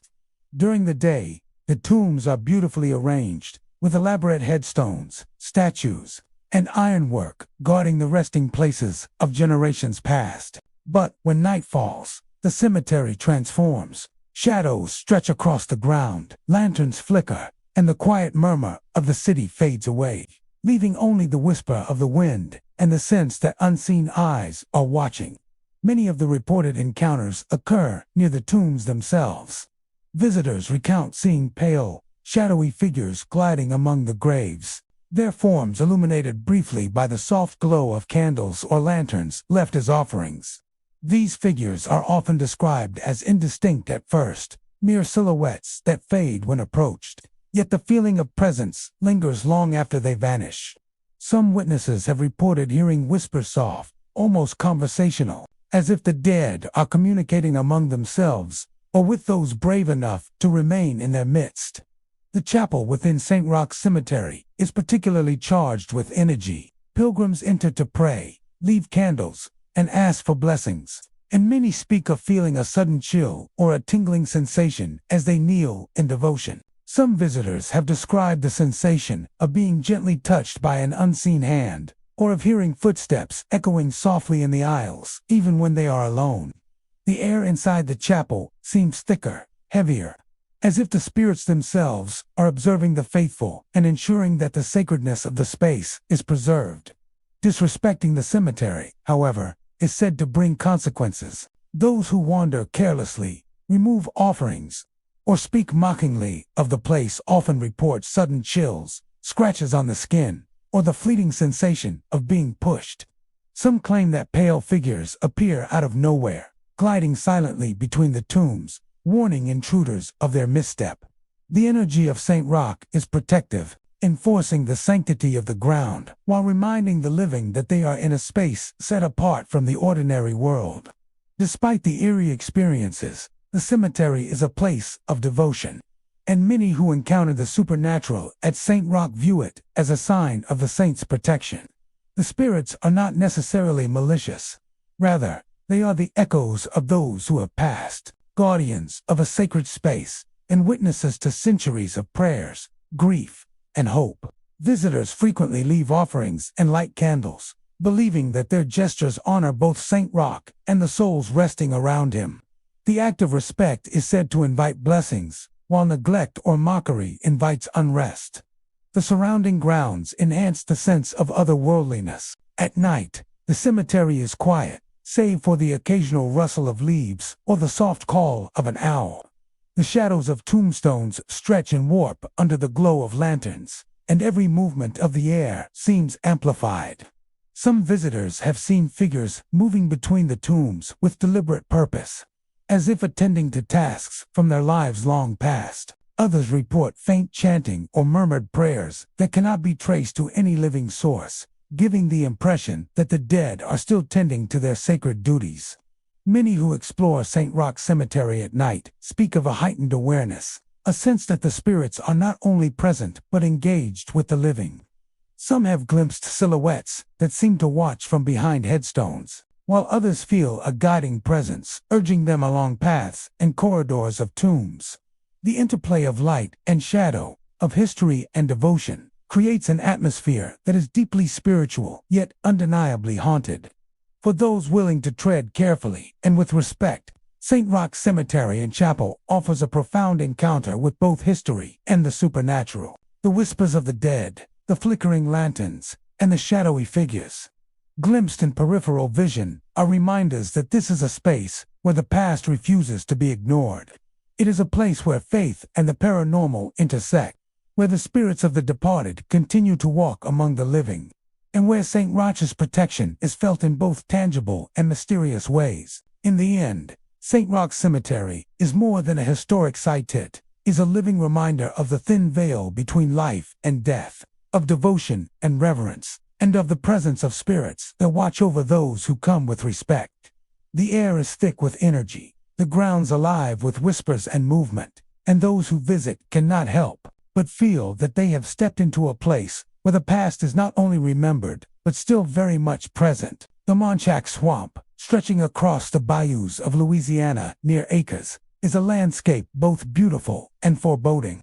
Its winding waterways, dense cypress trees, and thick blanket of mist create an atmosphere where the line between the living and the supernatural feels almost non-existent. For centuries, the swamp has been the backdrop for tales of hauntings, curses, and inexplicable phenomena. Among the most enduring legends is that of a voodoo priestess whose presence is said to linger among the twisted trees and murky waters, a spectral figure whose power has never fully faded. Visitors to the Manchac Swamp often describe a palpable tension as soon as they step off solid ground. The swamp is quiet in a way that feels unnatural. The usual hum of insects and animals is muted, replaced by an almost oppressive stillness. Mist rolls over the water and coils around the tree trunks, creating shapes that can seem human at first glance.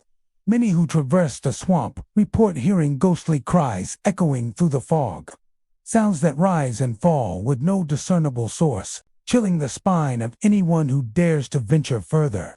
The legend of the voodoo priestess is central to the swamp's haunted reputation. Long ago, she was said to wield immense power over both the living and the dead, casting spells and curses that could alter the fates of those who crossed her path. When she died or perhaps vanished, her spirit was said to remain in the swamp, guarding its secrets and punishing intruders who ventured too close without respect. Boaters and hikers alike have claimed to see shadowy figures moving just beyond the trees, their forms flickering in and out of view as though the mist itself bends to conceal them. Some say these are the priestess's minions, spectral guardians who ensure that no one uncovers what the swamp hides. One of the most common experiences reported in the Manchac Swamp is the sensation of being followed. Travelers recount the feeling of unseen eyes tracking their every movement, of footsteps softly sloshing through the water just behind them, when no one else is in sight. Those who pause often hear the faint sound of whispering carried on the wind, voices that seem to speak in an ancient dialect, calling out names or issuing warnings. Even those in boats feel the tug of unseen hands on their oars or the edge of their clothing, as if the swamp itself refuses to let them leave unchallenged. The geography of the swamp amplifies the fear. Narrow channels wind endlessly between cypress knees, and the dense fog distorts both sound and perception. A lone traveler can lose orientation quickly, hearing cries or footsteps from one direction, then another, never certain which way is safe. Many have reported sudden cold spots that seem to appear without reason, chilling them to the bone. Others have seen spectral lights hovering just above the water, like the wisps, drawing the unwary deeper into the maze of trees and mist. Local guides who are familiar with the swamp tell tales that reinforce its haunted reputation. They warn against traveling alone at night, citing numerous accounts of visitors who have vanished, never to be seen again. Some of these disappearances are attributed to natural hazards, the swamp's quicksand-like mud, treacherous currents, and venomous creatures, but others are far more mysterious. Personal belongings have been found floating in the water or lodged in tree branches, as if the swamp itself returned the items after claiming its invisible toll. For those brave or foolish enough to linger, the Manchac Swamp offers a full sensory experience of fear. The cries echo from unseen mouths, shadows twist among the trees, and the fog seems to move with a will of its own, coiling around anything in its path. Many visitors report a sense of temporal dislocation, where minutes feel like hours, and the familiar rules of direction and distance no longer apply, even after leaving the swamp. Some say they continue to feel its influence. Phantom footsteps behind them on quiet nights, sudden chills in rooms with closed windows, and the lingering scent of damp earth and decay that cannot be explained. Despite or, perhaps because of its dangers, the swamp continues to draw curiosity seekers, paranormal enthusiasts, and thrill seekers. Some hope to catch a glimpse of the voodoo priestess, or to experience firsthand the inexplicable phenomena that have given the Manchac Swamp its reputation. Others are drawn by the thrill of walking through a place where history, folklore, and the supernatural intersect, where the energy of the land carries stories that refuse to be forgotten. The Manchac Swamp is a place of contradictions, serene yet terrifying, beautiful yet deadly, grounded in natural splendor, but shrouded in legend. Every twist in the waterway, every shadow among the cypress trees, is a reminder that some places are best approached with caution and respect. The voodoo priestess may be long gone, or she may still linger, guarding her domain and ensuring that the swamp's secrets remain hidden from those who would disrespect them. For those who venture into the Manchac Swamp, the experience is unforgettable. The cries, shadows, fog, and unseen presences create an environment that challenges both perception and courage. Travelers leave with a sense that they have touched something beyond the ordinary, a place where the veil between the living and the spiritual is thin, and where the past refuses to release its hold. In the Manchac Swamp, the living and the dead share the waters, and the legends of a voodoo priestess endure, a spectral sentinel watching over the silent, misty depths. The Spanish Moon Bar in Baton Rouge has long been a gathering place for music lovers and night owls. But beyond its neon lights and pulsing beats, the building harbors a darker side. Once an old warehouse, the structure carries the echoes of its long history, some of which refuse to stay in the past. Patrons and staff alike have reported a range of unexplained occurrences that hint at a lingering presence, making it one of the most talked about haunted locations in the city. From the moment one steps inside, there is a sense that the Spanish Moon is more than just a bar. Its wooden floors creak underfoot even when seemingly empty, and shadows seem to linger longer than they should, as if the walls themselves remember what has transpired within. Regular visitors have recounted experiences that cannot be explained by alcohol or imagination. Glasses shift on the bar without any human touch. Chairs scrape across the floor when no one is nearby, and the faint sound of laughter or whispered conversations drifts through the corners of the building. One of the most common phenomena reported at the Spanish Moon is the sensation of being watched. Patrons often glance into darkened corners and feel a presence hovering just out of view. Some claim to have seen shadowy figures moving along the edges of the room, disappearing when approached, leaving only a cold draft in their wake. It is as if the building itself is alive, aware of those who enter, and unwilling to relinquish its secrets. The history of the Spanish Moon adds weight to these tales. Before it became a nightclub, The warehouse had served a variety of purposes, including storage, small-scale manufacturing, and gatherings of locals long past. Each era left its imprint, from the clanging of machinery to the bustling conversations of workers. Some believe the spirits that linger are drawn to the energy of music and human presence, compelled to relive the vibrancy of the past, even as the modern world dances above their heads. Staff members have shared chilling stories of encounters that defy rational explanation. Bartenders have described glasses rising slightly before tipping over, bottles sliding across the shelves, and lights flickering in rhythm with no electrical reason. Some claim to have felt a cold hand brush against them when the bar was empty, or heard footsteps pacing through hallways that no longer lead anywhere. Even performers on stage have spoken of an invisible audience, watching in silence, or of instruments behaving oddly, playing notes when untouched.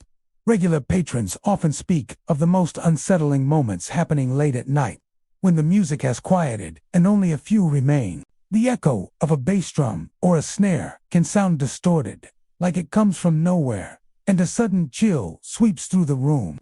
Glasses that were neatly arranged on the bar will have moved, sometimes forming shapes or patterns that suggest a deliberate presence. Those who remain calm often report a strange exhilaration, a thrill that mixes fear with fascination. Those who panic sometimes find themselves rushing for the door, unwilling to stay any longer than necessary. One of the most persistent legends involves a shadowy figure seen near the stage. Witnesses describe a tall, indistinct form, sometimes male, sometimes female, standing silently in the background, watching the performers. When the spotlight swings toward it, the figure vanishes without a trace. Some performers have claimed that they feel a tap on their shoulder during a quiet moment of rehearsal, only to find no one there. Yet, the energy of the figure is undeniable, a presence that refuses to leave even in the bright daylight, when the building seems ordinary and inert. The architecture of the Spanish Moon also contributes to its eerie reputation. Low ceilings, narrow hallways, and uneven floors create pockets of shadow where light and sound behave strangely. Patrons sometimes report hearing echoes that do not correspond with their movements, or seeing reflections in mirrors that do not match reality. Even the air itself feels different at times, heavy and charged, as though the very atmosphere carries the memories of those who came before. Despite tour, perhaps because of these hauntings, the Spanish Moon continues to thrive. Guests return night after night, drawn not only by the music, but by the sense of connection to something beyond the ordinary.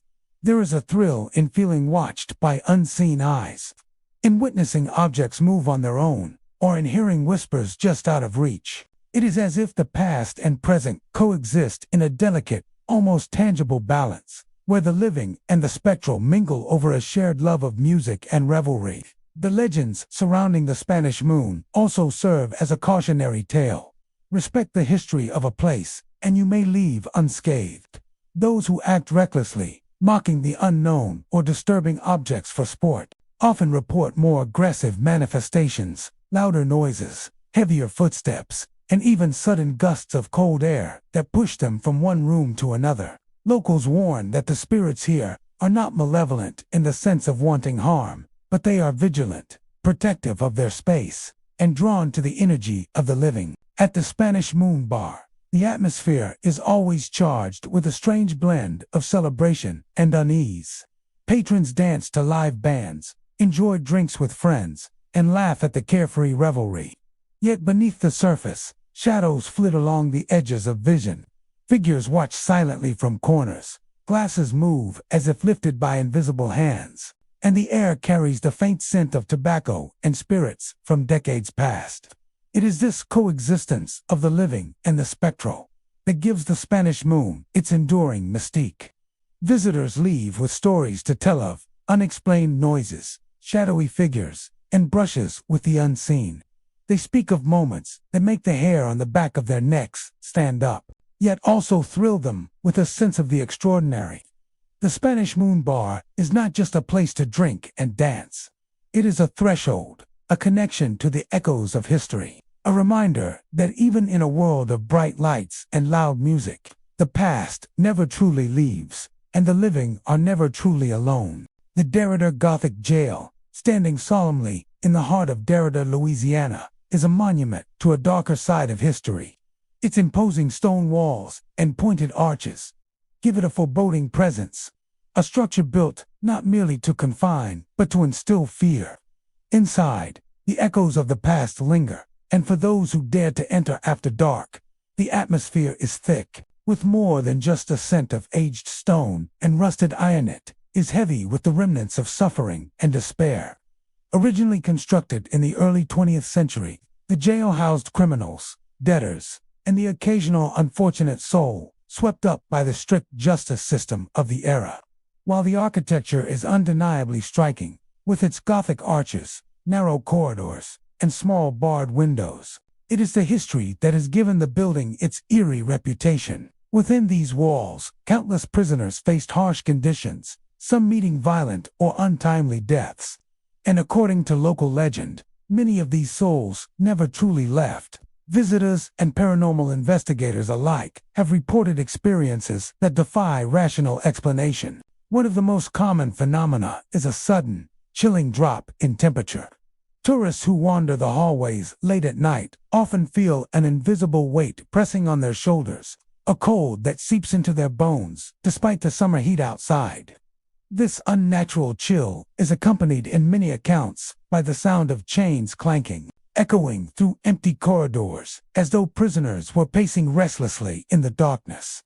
Shadowy figures are frequently glimpsed through the cell bars, fleeting and indistinct, yet unmistakably human in form.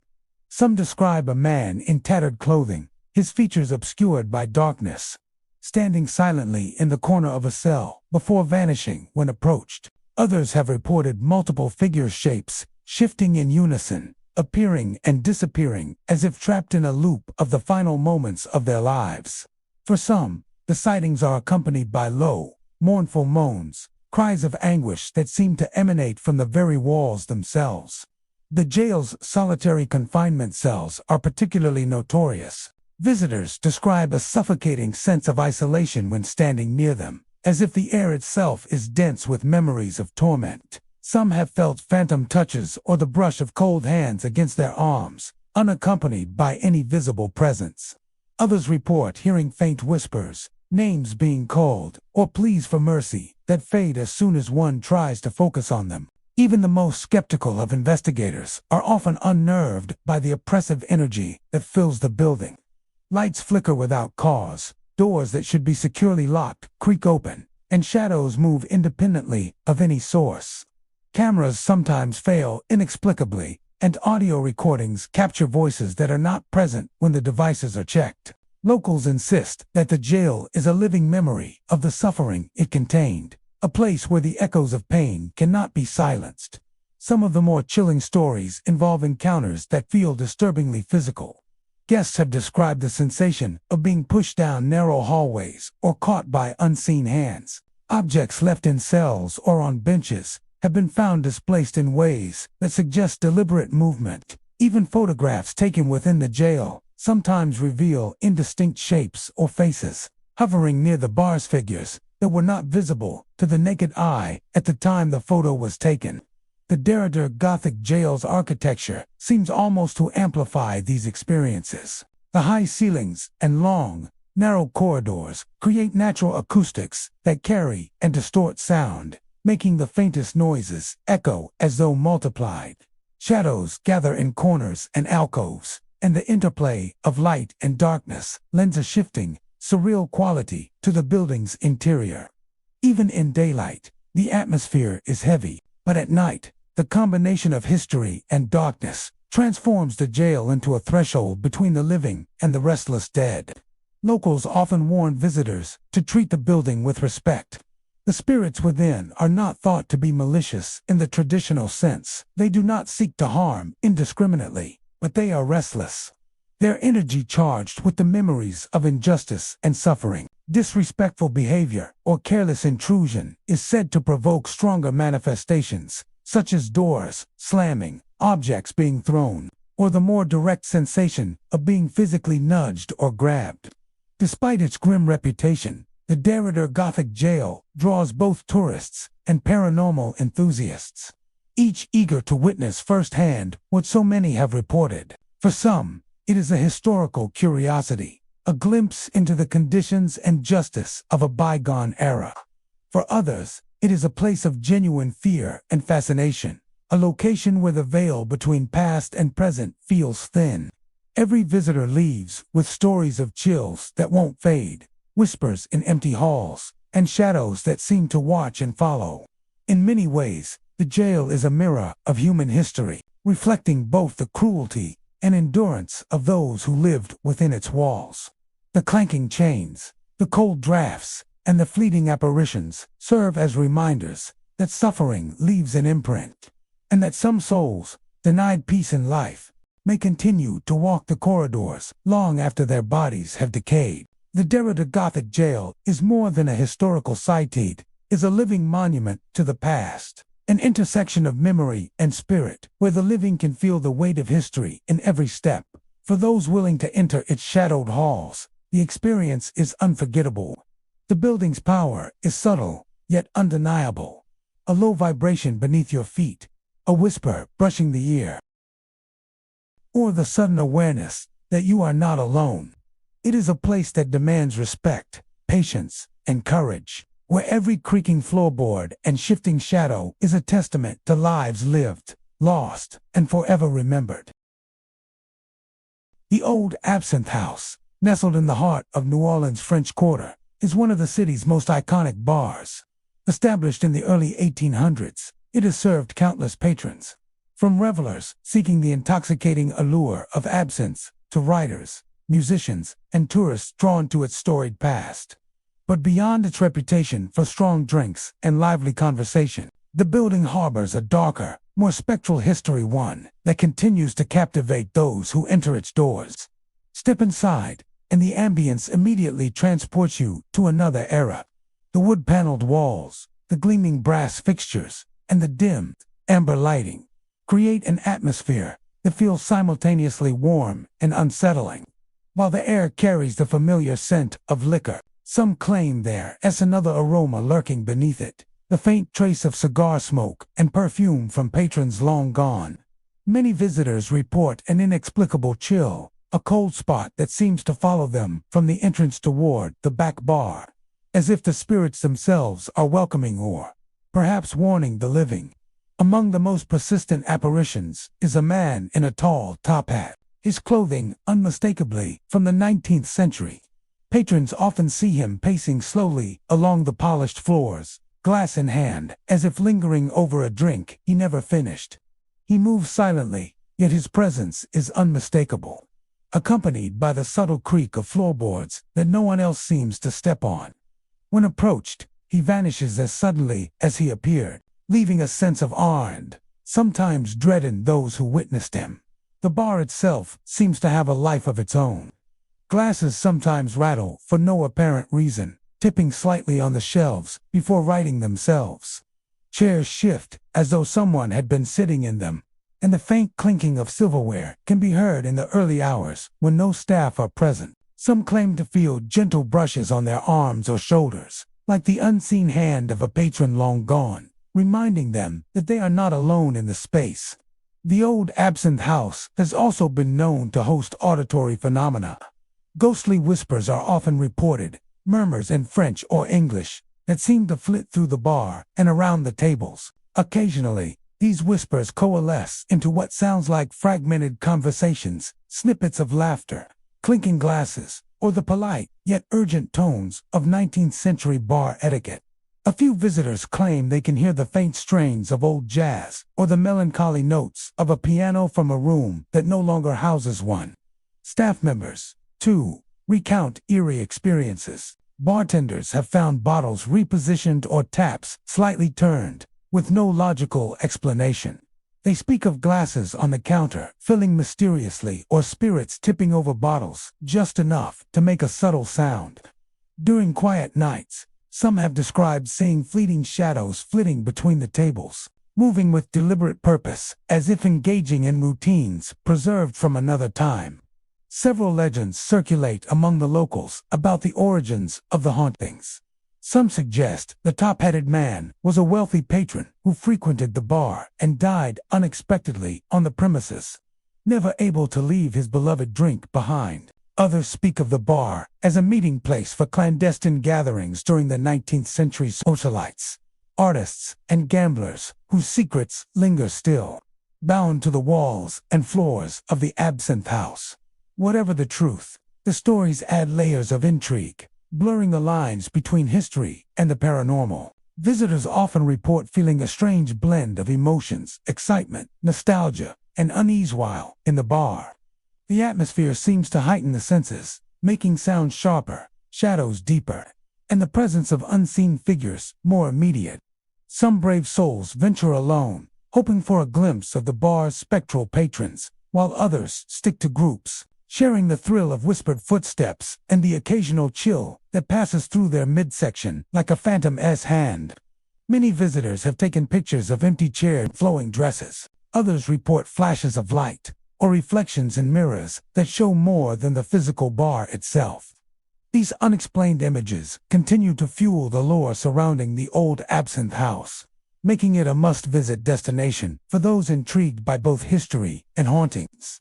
Despite tour perhaps, because of its ghostly residents, the old Absinthe House remains a lively, beloved establishment. Patrons come for the cocktails, the ambiance, and the stories, but they often leave with an encounter that is more than just historical interest.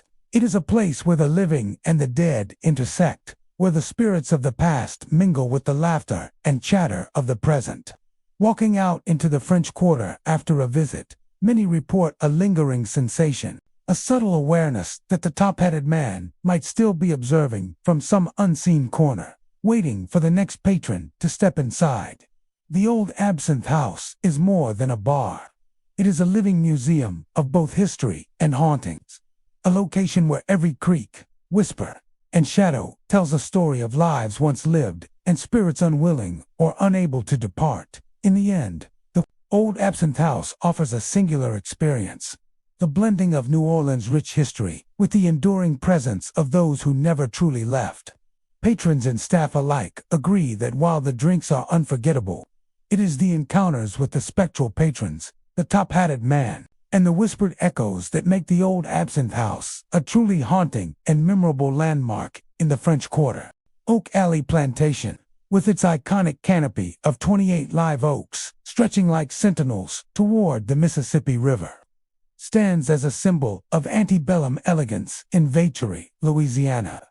By day, the plantation's breathtaking beauty, its sweeping lawn, grand mansion, and meticulously preserved outbuildings, draws countless visitors seeking a glimpse of history. But when the sun dips behind the horizon and shadows lengthen beneath the towering oaks, the estate takes on a far more unsettling air.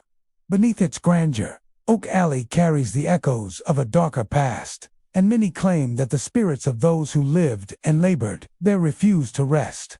Guests walking the tree-lined avenue at dusk often report seeing fleeting figures among the oaks, silhouettes that vanish when approached. These apparitions appear dressed in clothing of the 19th century, some in the long skirts and bonnets of women, others in the work attire of enslaved laborers. The figures move with a quiet deliberation, as if retracing the routines of lives long gone. Visitors have spoken of sudden chills, a stark contrast to the warm evening air that seemed to emanate from the very earth beneath their feet. Inside the mansion, the haunting becomes more pronounced. Some guests report hearing the faint strains of piano music drifting from the parlor, even when no instrument is present. The melodies are often hauntingly melancholic, as though someone unseen is replaying moments of both sorrow and fleeting joy. In other rooms, visitors have described sudden drops in temperature, objects slightly shifting out of place, and the sensation of being watched. The air seems charged, a subtle tension that hints at the lingering presence of those who cannot or will not leave. Perhaps most unsettling are the reports of children's laughter echoing through empty hallways. Some witnesses claim to hear the peals of young girls at play, their voices bouncing off the walls, even though no living children are in the vicinity. Others have recounted glimpsing shadowy figures at the edges of their vision, too quick to focus on, yet undeniably present. The laughter is sometimes accompanied by the feeling of unseen hands brushing against arms or shoulders. A playful yet eerie touch that reminds guests that Oak Alley is far more than a historical museum, is a house with memories that refuse to fade. Many of the spirits are believed to be those of the enslaved people who once lived and worked on the plantation. While the mansion and grounds are restored to reflect a period of elegance, the toil, suffering, and sorrow of countless laborers are not so easily erased. Visitors report seeing figures moving among the outbuildings and quarters, shadows that appear to be tending to invisible tasks or observing from doorways. Some have described feeling a palpable weight when passing certain areas, a heaviness that seems tied to the grief and hardship of past generations. The haunting extends to the grand exterior as well. Photographers and evening walkers often capture inexplicable images, faint silhouettes of people where none were standing, misty shapes drifting along the Oak Avenue, and shadows that appear to shift when reviewed in photographs. The play of light and shadow beneath the ancient oaks seems almost unnatural, lending the estate an air of otherworldliness that is difficult to ignore. Guests exploring the mansion's interior have also recounted strange occurrences with doors and windows. Some doors close on their own, as if a gentle push from an invisible hand had sealed them. Windows sometimes rattle even in the absence of wind, and some report hearing muffled voices as though conversations are taking place just out of reach. These sounds are often soft at first, a whispering murmur, before swelling into a discernible rhythm that mimics the daily life that once unfolded within the house. Tours conducted at Oak Alley often touch on these stories in hushed tones, acknowledging the plantation's layered history while leaving much to the imagination. Guides recount tales of guests who have felt sudden touches on their arms, caught glimpses of figures in period dress, or experienced a pervasive sense of presence in rooms long after others have left. The staff themselves speak of quiet footsteps when the house is empty, of rooms that feel colder than they should, and of fleeting shadows in the corners of their vision. At night, the plantation transforms from a place of historic fascination into a location steeped in the spectral. The oak-lined avenue, majestic by daylight, becomes a corridor of shadows, where every rustling leaf and creaking branch might conceal a figure from another time. Inside the mansion, the air grows heavier, and the faintest sounds a whisper, a sigh, a piano note-take on a weight that seems impossible in daylight. Those brave enough to walk the grounds after hours often return with tales of ghostly encounters that feel vivid and real. Stories that reinforce the reputation of Oak Alley as one of Louisiana's most haunted and enigmatic estates. Yet, even amidst the fear and unease, there is a strange beauty to Oak Alley's haunting. The apparitions, the laughter, the music, and the shadows serve as reminders of lives once lived, of history that is present not only in the physical restoration of the plantation, but also in the lingering energy of its residents, both living and departed. Visitors leave with more than photographs or memories of grand architecture. They leave with an awareness that some spirits remain tethered to the places they once called home, unwilling to leave even after centuries have passed. Oak Alley Plantation stands as a striking testament to both history and the supernatural. Its sprawling oaks, elegant mansion, and meticulously maintained grounds hide stories of joy, suffering, and unfulfilled presence. By day, it is a jewel of Louisiana heritage, celebrated for its beauty and architecture. By night, it becomes a stage where shadows move, laughter echoes, and unseen figures remind all who enter that the past is never truly gone.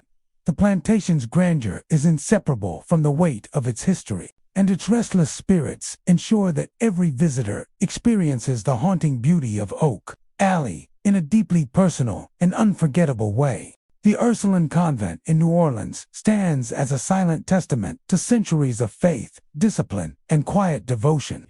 Established in the 18th century, it is one of the oldest buildings in the city. Its sturdy brick walls and weathered shutters holding countless stories of the women who lived and prayed within. By day, The convent is admired for its historical and architectural significance. Its cloisters and gardens a serene escape from the bustling streets of the French Quarter. But as dusk falls and shadows stretch across the grounds, the convent reveals a far darker, sinister world where the past refuses to remain silent and the echoes of long-departed souls linger in every corridor.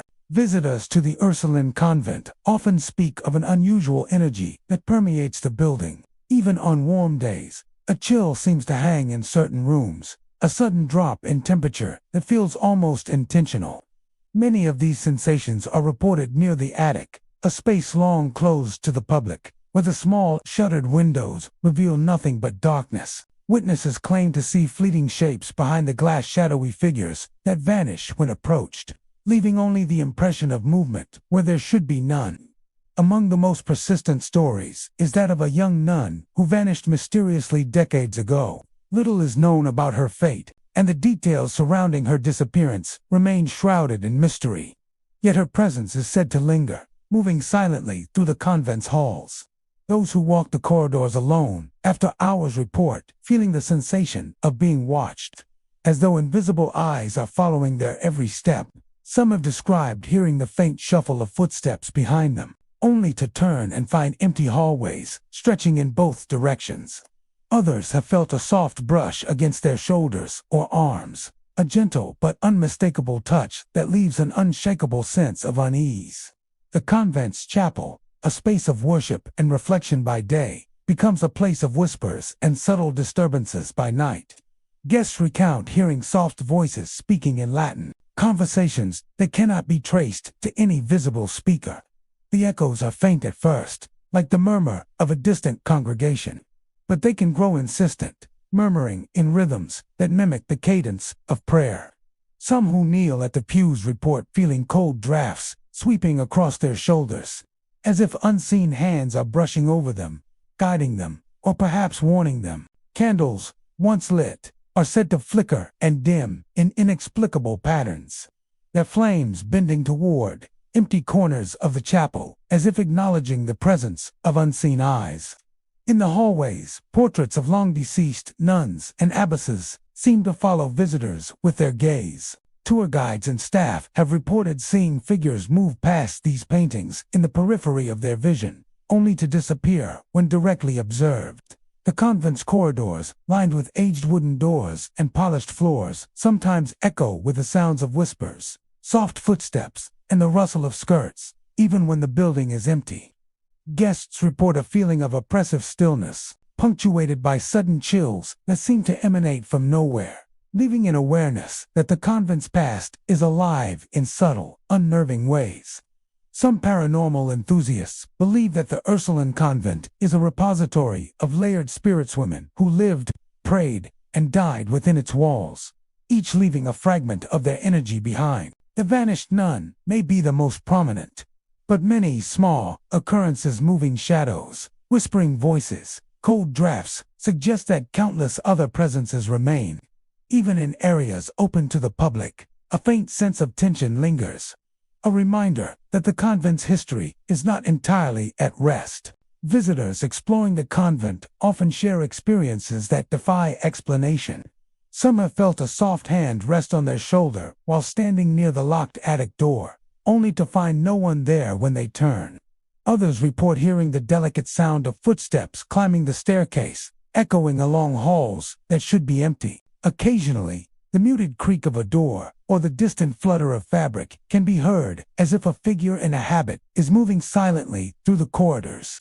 The atmosphere is one of solemnity and unease, a blend of reverence for the history of the convent, and the unnerving sense that the building itself is aware of its living guests. Photographs taken inside the convent sometimes reveal unexpected anomalies.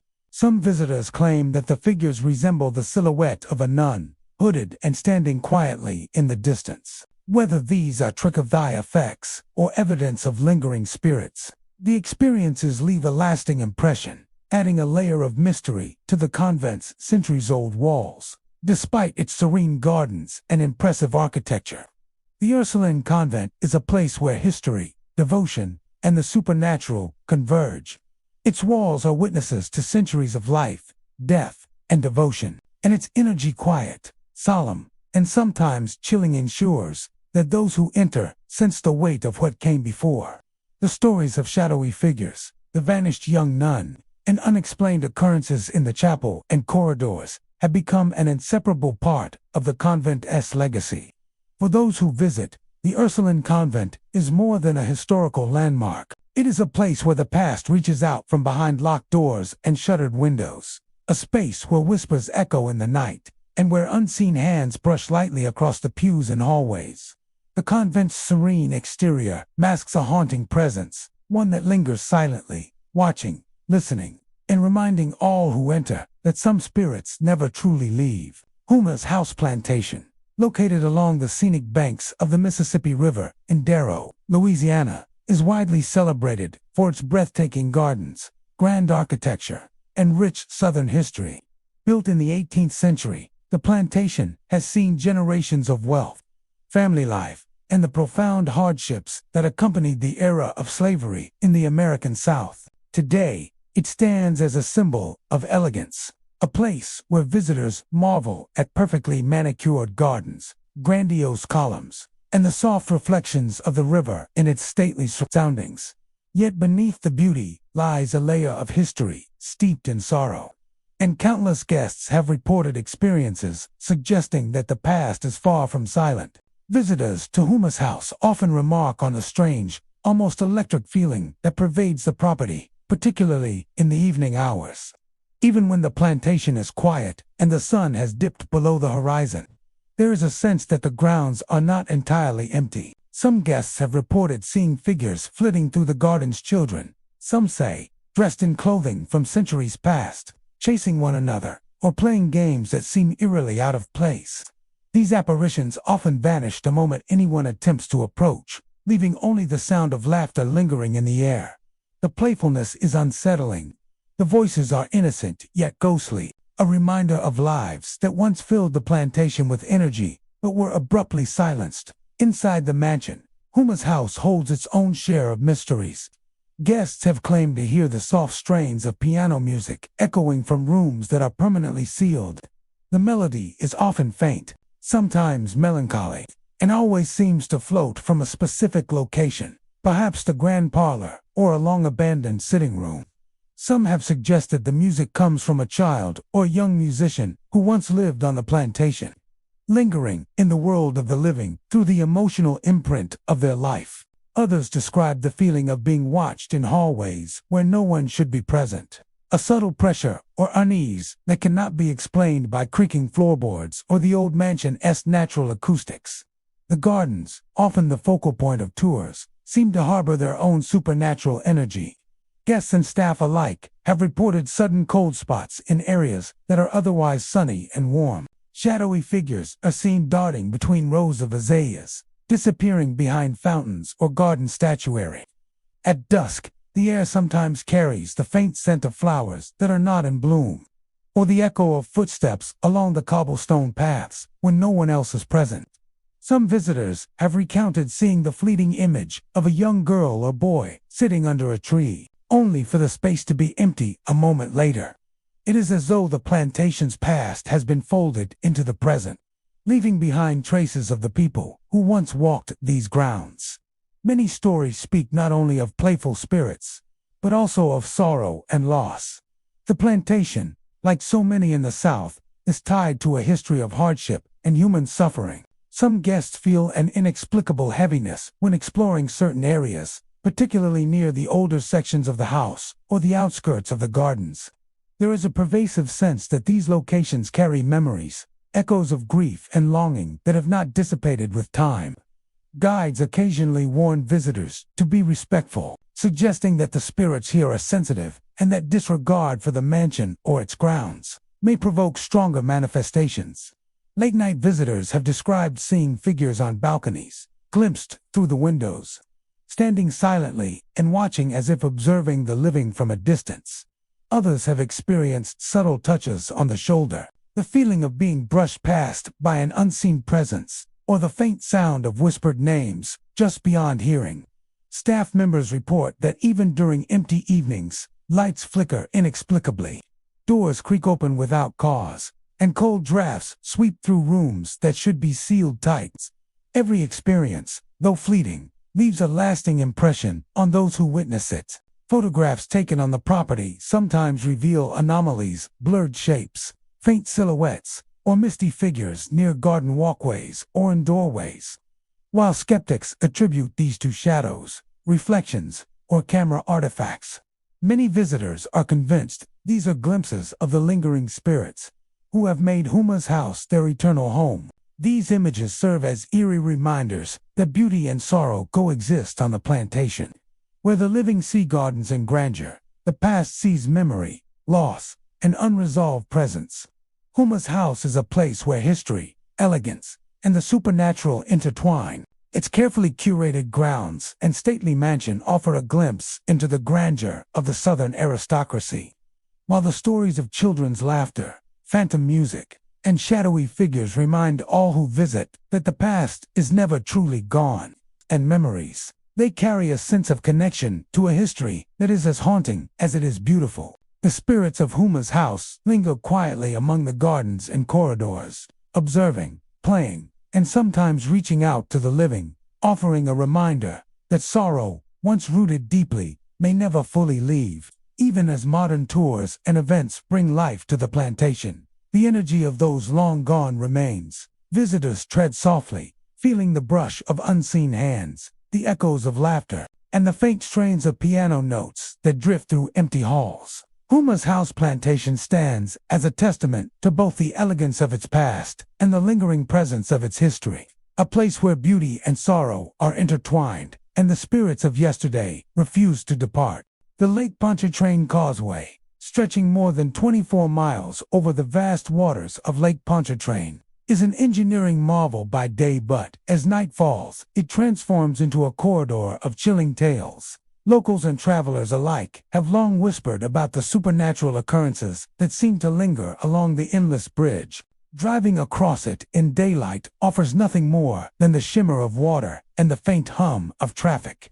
But after sunset, when the causeway is shrouded in darkness and fog drifts over the water, the stories come alive, as if the past itself rides alongside every vehicle.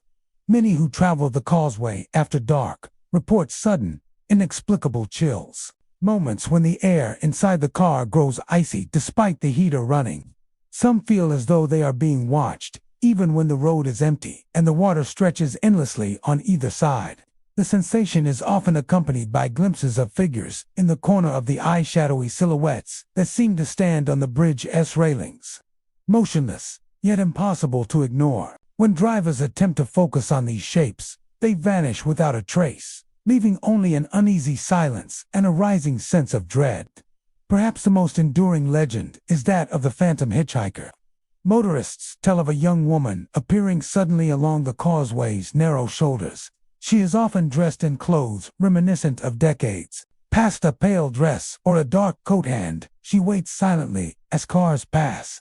Those who stop to offer her a ride sometimes find her seated in the passenger seat for only a few minutes before vanishing entirely. In some reports, she fades before their eyes. In others, she leaves behind a chilling chill that seeps into the car's interior, a reminder that the encounter was no illusion. Not all sightings involve the same figure.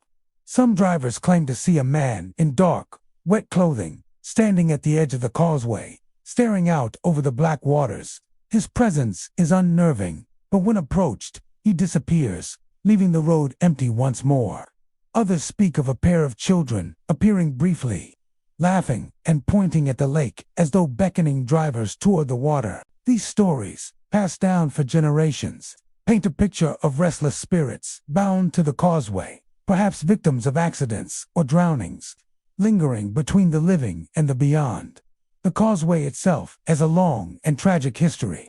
Before its construction, the lake was treacherous, claiming the lives of many who attempted to traverse its waters in small boats or ferries. The bridge, completed in the 1950s, provided a safe passage, but could not erase the lingering memory of those lost to the lake. Locals believe that the restless souls of these victims now haunt the very structure that replaced the water's deadly grip. At night, When the wind howls over the bridge and fog blurs the view of the lake below, their presence becomes almost palpable. Travelers frequently describe hearing whispers, soft voices that seem to come from the darkness outside the car windows. Sometimes these whispers are unintelligible, a low hum that raises the hair on the back of the neck. Other times, drivers swear they hear faint warnings, like the voice of someone desperate to prevent a tragedy from repeating. Some have even reported the sudden sound of footsteps on the metal bridge, pacing alongside their vehicles, only to look outside and find the lane empty. Mirrors and headlights can play tricks, adding to the unnerving atmosphere. Many who drive the causeway at night report seeing fleeting images reflected in their rear-view mirrors, shadowy figures seated in the back, faces hidden in darkness, or hands resting on shoulders that no one alive could occupy. Lights from other vehicles sometimes appear and vanish, creating the illusion of traffic that exists only in ghostly form. The combination of wind, fog, and isolation amplifies these experiences, leaving drivers questioning whether they are witnessing the supernatural or the play of imagination on a long, lonely bridge. Accidents along the causeway add another layer to the haunting. Over the years, countless collisions have occurred. Some fatal. Locals say these tragedies leave imprints on the bridge, spiritual echoes of lives cut short. Witnesses often feel a sudden unease in certain sections, a pit in the stomach that warns of unseen danger. Those who have survived encounters with phantom hitchhikers or shadowy figures often refuse to travel the causeway at night, again, claiming that the experience lingers long after leaving the bridge. Some paranormal investigators have explored the area, attempting to document the spectral phenomena. Cameras sometimes capture blurred shapes crossing lanes, and audio devices occasionally pick up unexplainable whispers and low-frequency hums. Yet these investigations rarely provide conclusive evidence, further fueling the legend. Every sighting, every unexplained sensation, reinforces the causeway's reputation as a place where the veil between worlds is thin, where the living share the road with spirits unable or unwilling to move on.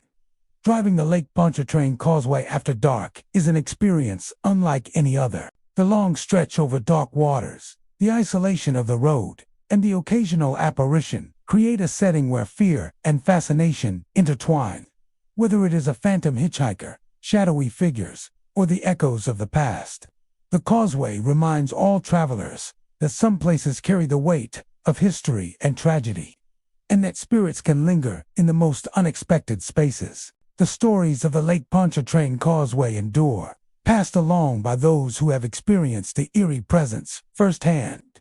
Some continue to cross it with curiosity, while others avoid it altogether, fearful of encountering the unseen passengers said to ride alongside them. At the causeway, history, tragedy, and the paranormal converge, leaving a haunting legacy that stretches as far and as deep as the waters below.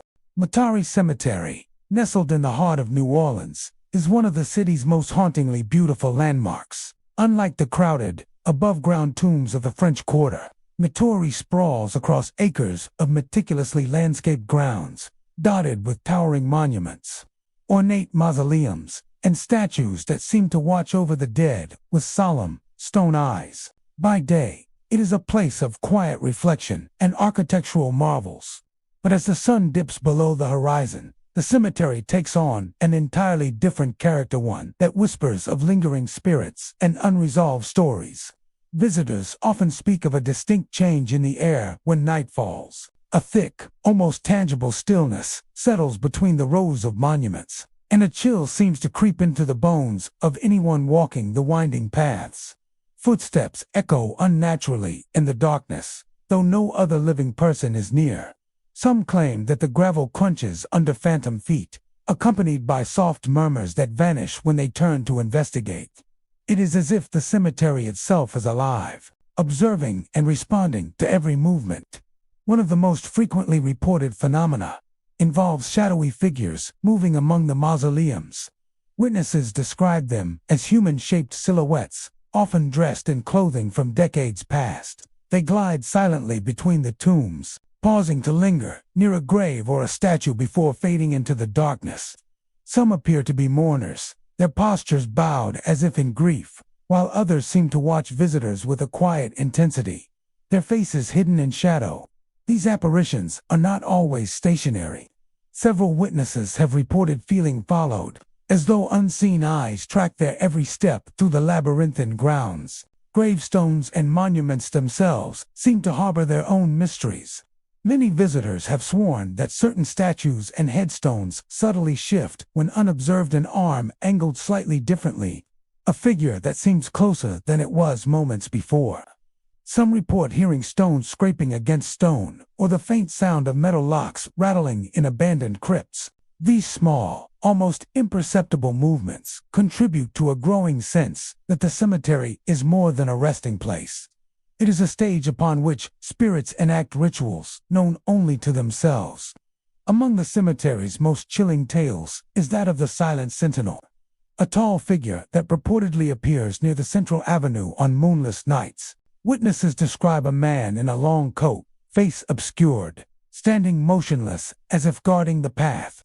Those who attempt to approach him often find that he disappears entirely, leaving behind only the faint scent of damp earth and old flowers.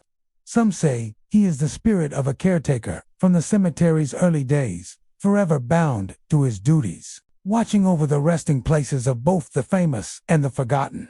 Children are also said to appear in Meteri's haunted stories. Several visitors have reported the sound of laughter echoing across empty pathways, small footsteps that come and go without warning, and fleeting glimpses of youthful figures darting between the tombs.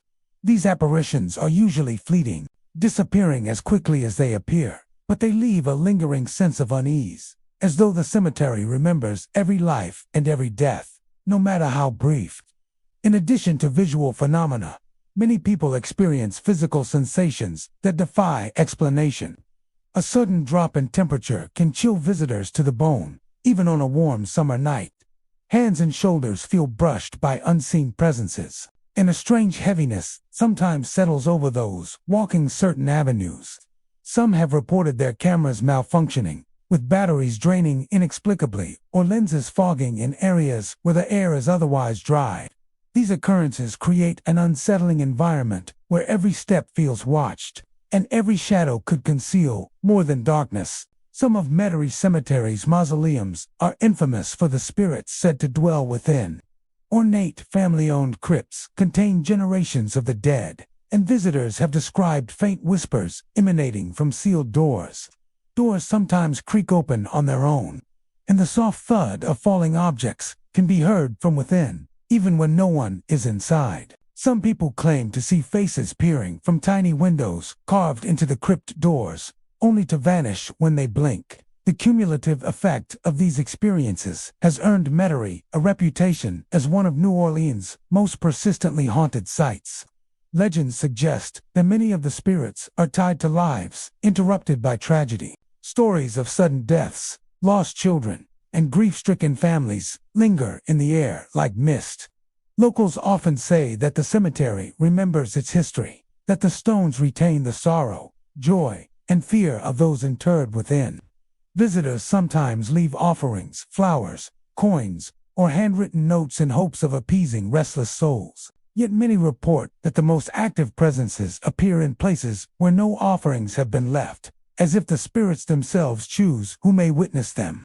Even during daylight, Metairie Cemetery retains a sense of otherworldly presence. Some people report seeing fleeting shadows, crossing paths, or catching glimpses of figures out of the corner of their eye. At dusk, these sightings become more pronounced, and by nightfall, the cemetery becomes a corridor where the past and present intersect. It is not a place for casual exploration. Those who wander after dark often describe a heightened awareness, sensing that they are walking among those who have yet to move on. Whether it is the shadowy mourners, the shifting gravestones, or the ethereal children, Metairie Cemetery tells stories that go far beyond stone and marble. It is a place where history, tragedy, and mystery converge, where the living and the dead share the same pathways, and where the weight of centuries manifests in whispers, footsteps, and fleeting visions. For anyone brave enough to wander its avenues, Metairie offers an experience that is as chilling as it is unforgettable. The Chalmette Battlefield in St. Bernard Parish, Louisiana, is a place where history refuses to stay buried. By day, the wide-open fields tell the story of one of the most pivotal moments in American history. The Battle of New Orleans during the War of 1812. Tourists walk along the paths, reading plaques that commemorate the bravery and sacrifice of soldiers who fought to defend the young nation. But as the sun dips behind the horizon and darkness stretches across the marshlands, the battlefield becomes something else entirely. Here, the past reaches out, and the echoes of combat seem alive once more. Visitors after dark often speak of an unsettling presence. The air grows heavy and thick, carrying a damp chill that feels out of place even in the warmth of a Louisiana evening. Footsteps that do not match their own echo across the grass, sometimes coming in rhythmic patterns, like soldiers marching in formation. A faint smell of gunpowder lingers in the wind, though no fires or explosives are near. At first, one might dismiss it as imagination. But the intensity and persistence of these sensations convince many that the spirits of the fallen still patrol the grounds. Phantom soldiers are the most commonly reported apparitions. Witnesses describe figures in early 19th century military uniforms, their faces obscured by the fog, muskets slung across their shoulders or held ready in a defensive stance. These apparitions often march in rigid lines, as if the battle were still underway, disappearing when approached or when the observer tries to get a closer look. Sometimes, the soldiers appear in the distance, only to vanish completely when the scene is studied from another angle, leaving behind the faint sound of a muffled drum or the clatter of a fallen musket. The sounds of battle are another hallmark of the Chalmette battlefield after dark. Visitors report hearing phantom cannon fire, the echoing crack of muskets, and even the distant cries of men in pain. The noises are realistic enough to startle those unprepared for them. Some describe hearing the commands of officers shouted across the fields, rallying troops or warning of approaching danger. Others speak of sudden bursts of screaming and confusion, like a reenactment of chaos from centuries past, only to fade abruptly into silence. The effect is both eerie and immersive, as though the very land remembers every moment of its bloody history. Some encounters are more physical in nature. Campers and hikers report sudden drops in temperature, especially near the center of the battlefield or around clusters of old monuments. A hand on a shoulder, a brush against an arm, or the sensation of something passing close by are common experiences. Even the ground itself seems to carry energy. Footsteps that start alongside the visitor's own can sometimes continue after they stop, vanishing only when they move away from a particular section of the field. It is as though the spirits are aware of the living, observing and interacting with them in ways that defy explanation. Witnesses also speak of ghostly figures standing alone near the monuments or cannon replicas. These figures are often motionless, their outlines blurred by the mist that rises from the swampy edges of the battlefield. Observers describe a sense of being watched, a heavy feeling in the chest that seems to press down as if the spirits are trying to communicate, warn, or even relive the events of that historic day. Some report that these figures appear closer during the night's darkest hours, vanishing as the first light of dawn stretches across the field. The energy of Chalmette Battlefield is not confined to just soldiers in combat. Some visitors report seeing civilians, camp followers, and even women carrying supplies across the fields. Their appearances are fleeting, almost like memories preserved in the fog, vanishing before they can be fully observed. Children, too, are sometimes glimpsed in the distance, playing near the edges of the battlefield, their laughter strangely hollow in the night air. These ephemeral presences add depth to the haunting, suggesting that the spirits of the past encompass all who lived and died around this land. Local legends warn that the battlefield is most active on stormy nights, or when the fog rolls in thick from the nearby Mississippi River. Lightning illuminates the field in brief, ghostly flashes, and the wind carries the imagined sounds of muskets and marching men. Hikers who brave the field in these conditions often report the most intense encounters, figures that seem solid and corporeal, whispers that seem almost intelligible, and a pervasive sense of unease that is difficult to shake even after leaving the site. Even during daylight, subtle traces of the supernatural remain. Visitors sometimes feel inexplicable chills when standing near certain markers, or hear distant sounds of marching when the field is otherwise empty. Cameras and recording devices occasionally malfunction in areas known for haunting. It is as if the battlefield itself is alive with memory, preserving both the heroism and the horrors that unfolded there nearly 2 centuries ago. The Chalmette battlefield is more than just a historic site. It is a threshold between past and present, life and death. It offers a chilling reminder that history is not always silent, and that those who fought and died here may not have left entirely. For anyone walking the fields at night, the experience is unforgettable. The cold, the sounds, the sudden glimpses of figures in the fogle serve as proof that the spirits of the War of 1812 endure, marching across the battlefield long after the guns have fallen silent. Here, amid the tall grasses and the creeping mist, the past and present collide. The Chalmette battlefield does not simply recount history, it lives it, breathes it, and ensures that all who enter feel the weight of its spectral legacy. Those who tread carefully may witness shadows of soldiers, hear the echoes of a long-past battle, and sense the presence of the men and women who refuse to rest quietly, bound eternally to the land where they once fought and fell. Charity Hospital in New Orleans stands as a monument to both human compassion and lingering tragedy.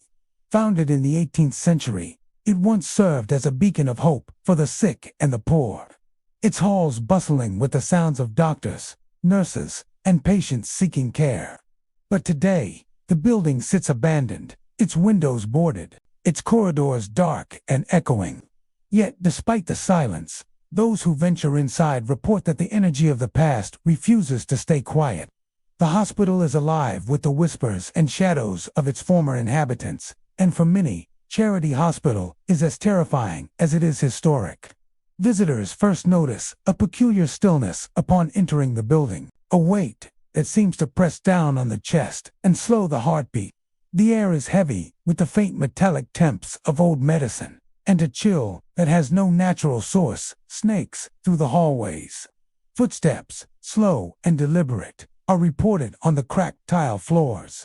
Yet, when investigators or curious explorers follow the sound, no one is there. Sometimes the echoing steps are accompanied by the faint squeak of gurneys rolling along unseen corridors, as if patients from decades past are still being moved from room to room. One of the most common accounts involves shadowy figures glimpsed at the end of dark hallways.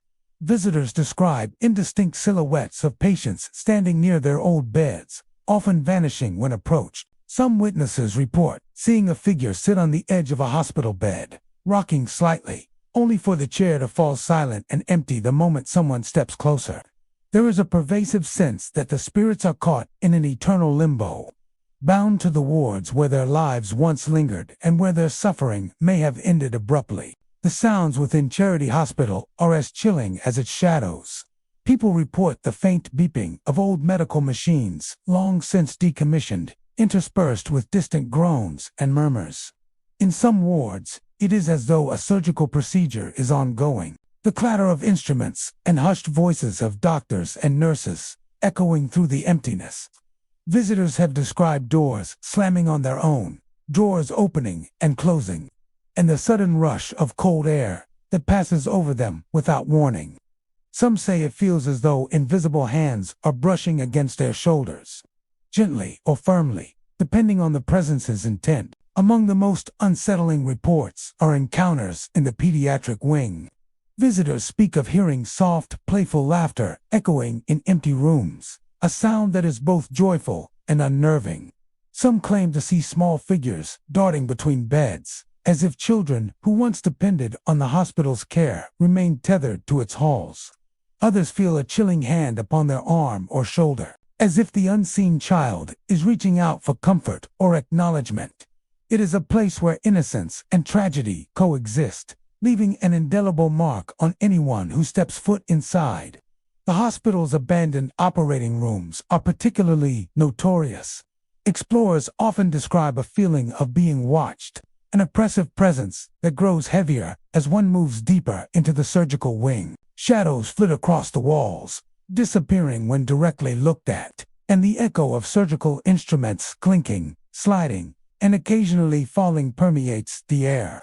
Some visitors even report hearing whispered medical terms, almost as if the spirits of doctors and nurses are continuing their work long after the building has been left to decay. Many who enter Charity Hospital claim to experience a sense of time distortion.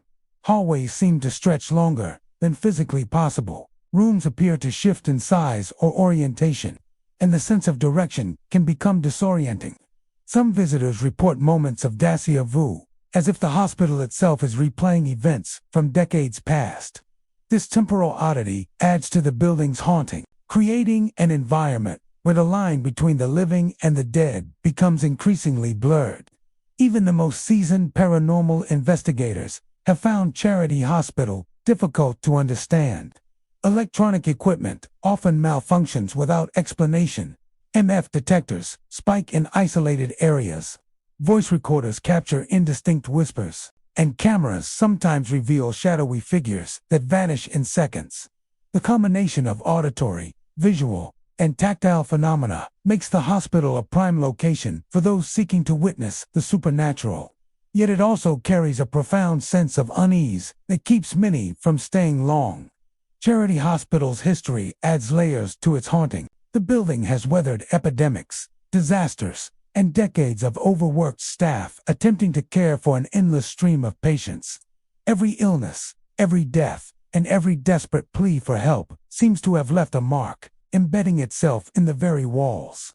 Visitors often say that it feels as though the spirits are reliving their final moments, repeating the motions and emotions that defined their lives and deaths within these corridors. For those who dare to step inside, Charity Hospital is more than a relic of medical history.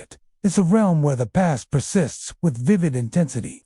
Patients, doctors, and nurses alike seem to linger, enacting an eternal vigil over the halls where life and death once intersected so sharply. Each unexplained sound, each shadow that flits past, serves as a reminder that the building is alive in a way that defies modern understanding.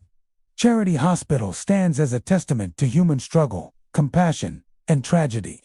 Its abandoned halls echo with the lives of those who once passed through its doors, a haunting symphony of memory, sorrow, and unfinished business. To visit is to walk alongside the dead, to witness the lingering spirits of a place that was once a sanctuary of care, now a haunting of echoes and shadows. The hospital's presence ensures that the dead are never truly gone, trapped eternally in the echoing halls of medicine and memory. And there we leave Louisiana to swamps, plantations, cemeteries, and city streets steeped in the whispers of those who came before us. The shadows linger here, reminding us that the past is never truly gone, and the spirits of the restless walk beside us if we dare to see. Thank you for joining me on this journey through 25 of Louisiana's most haunted places. If you've felt a shiver or sensed a presence tonight, remember you are never truly alone. Like, share, and subscribe to uncover more haunted tales from across the world. Until next time, keep your lights low, your heart steady, and your curiosity alive, for the ghosts are always closer than you think.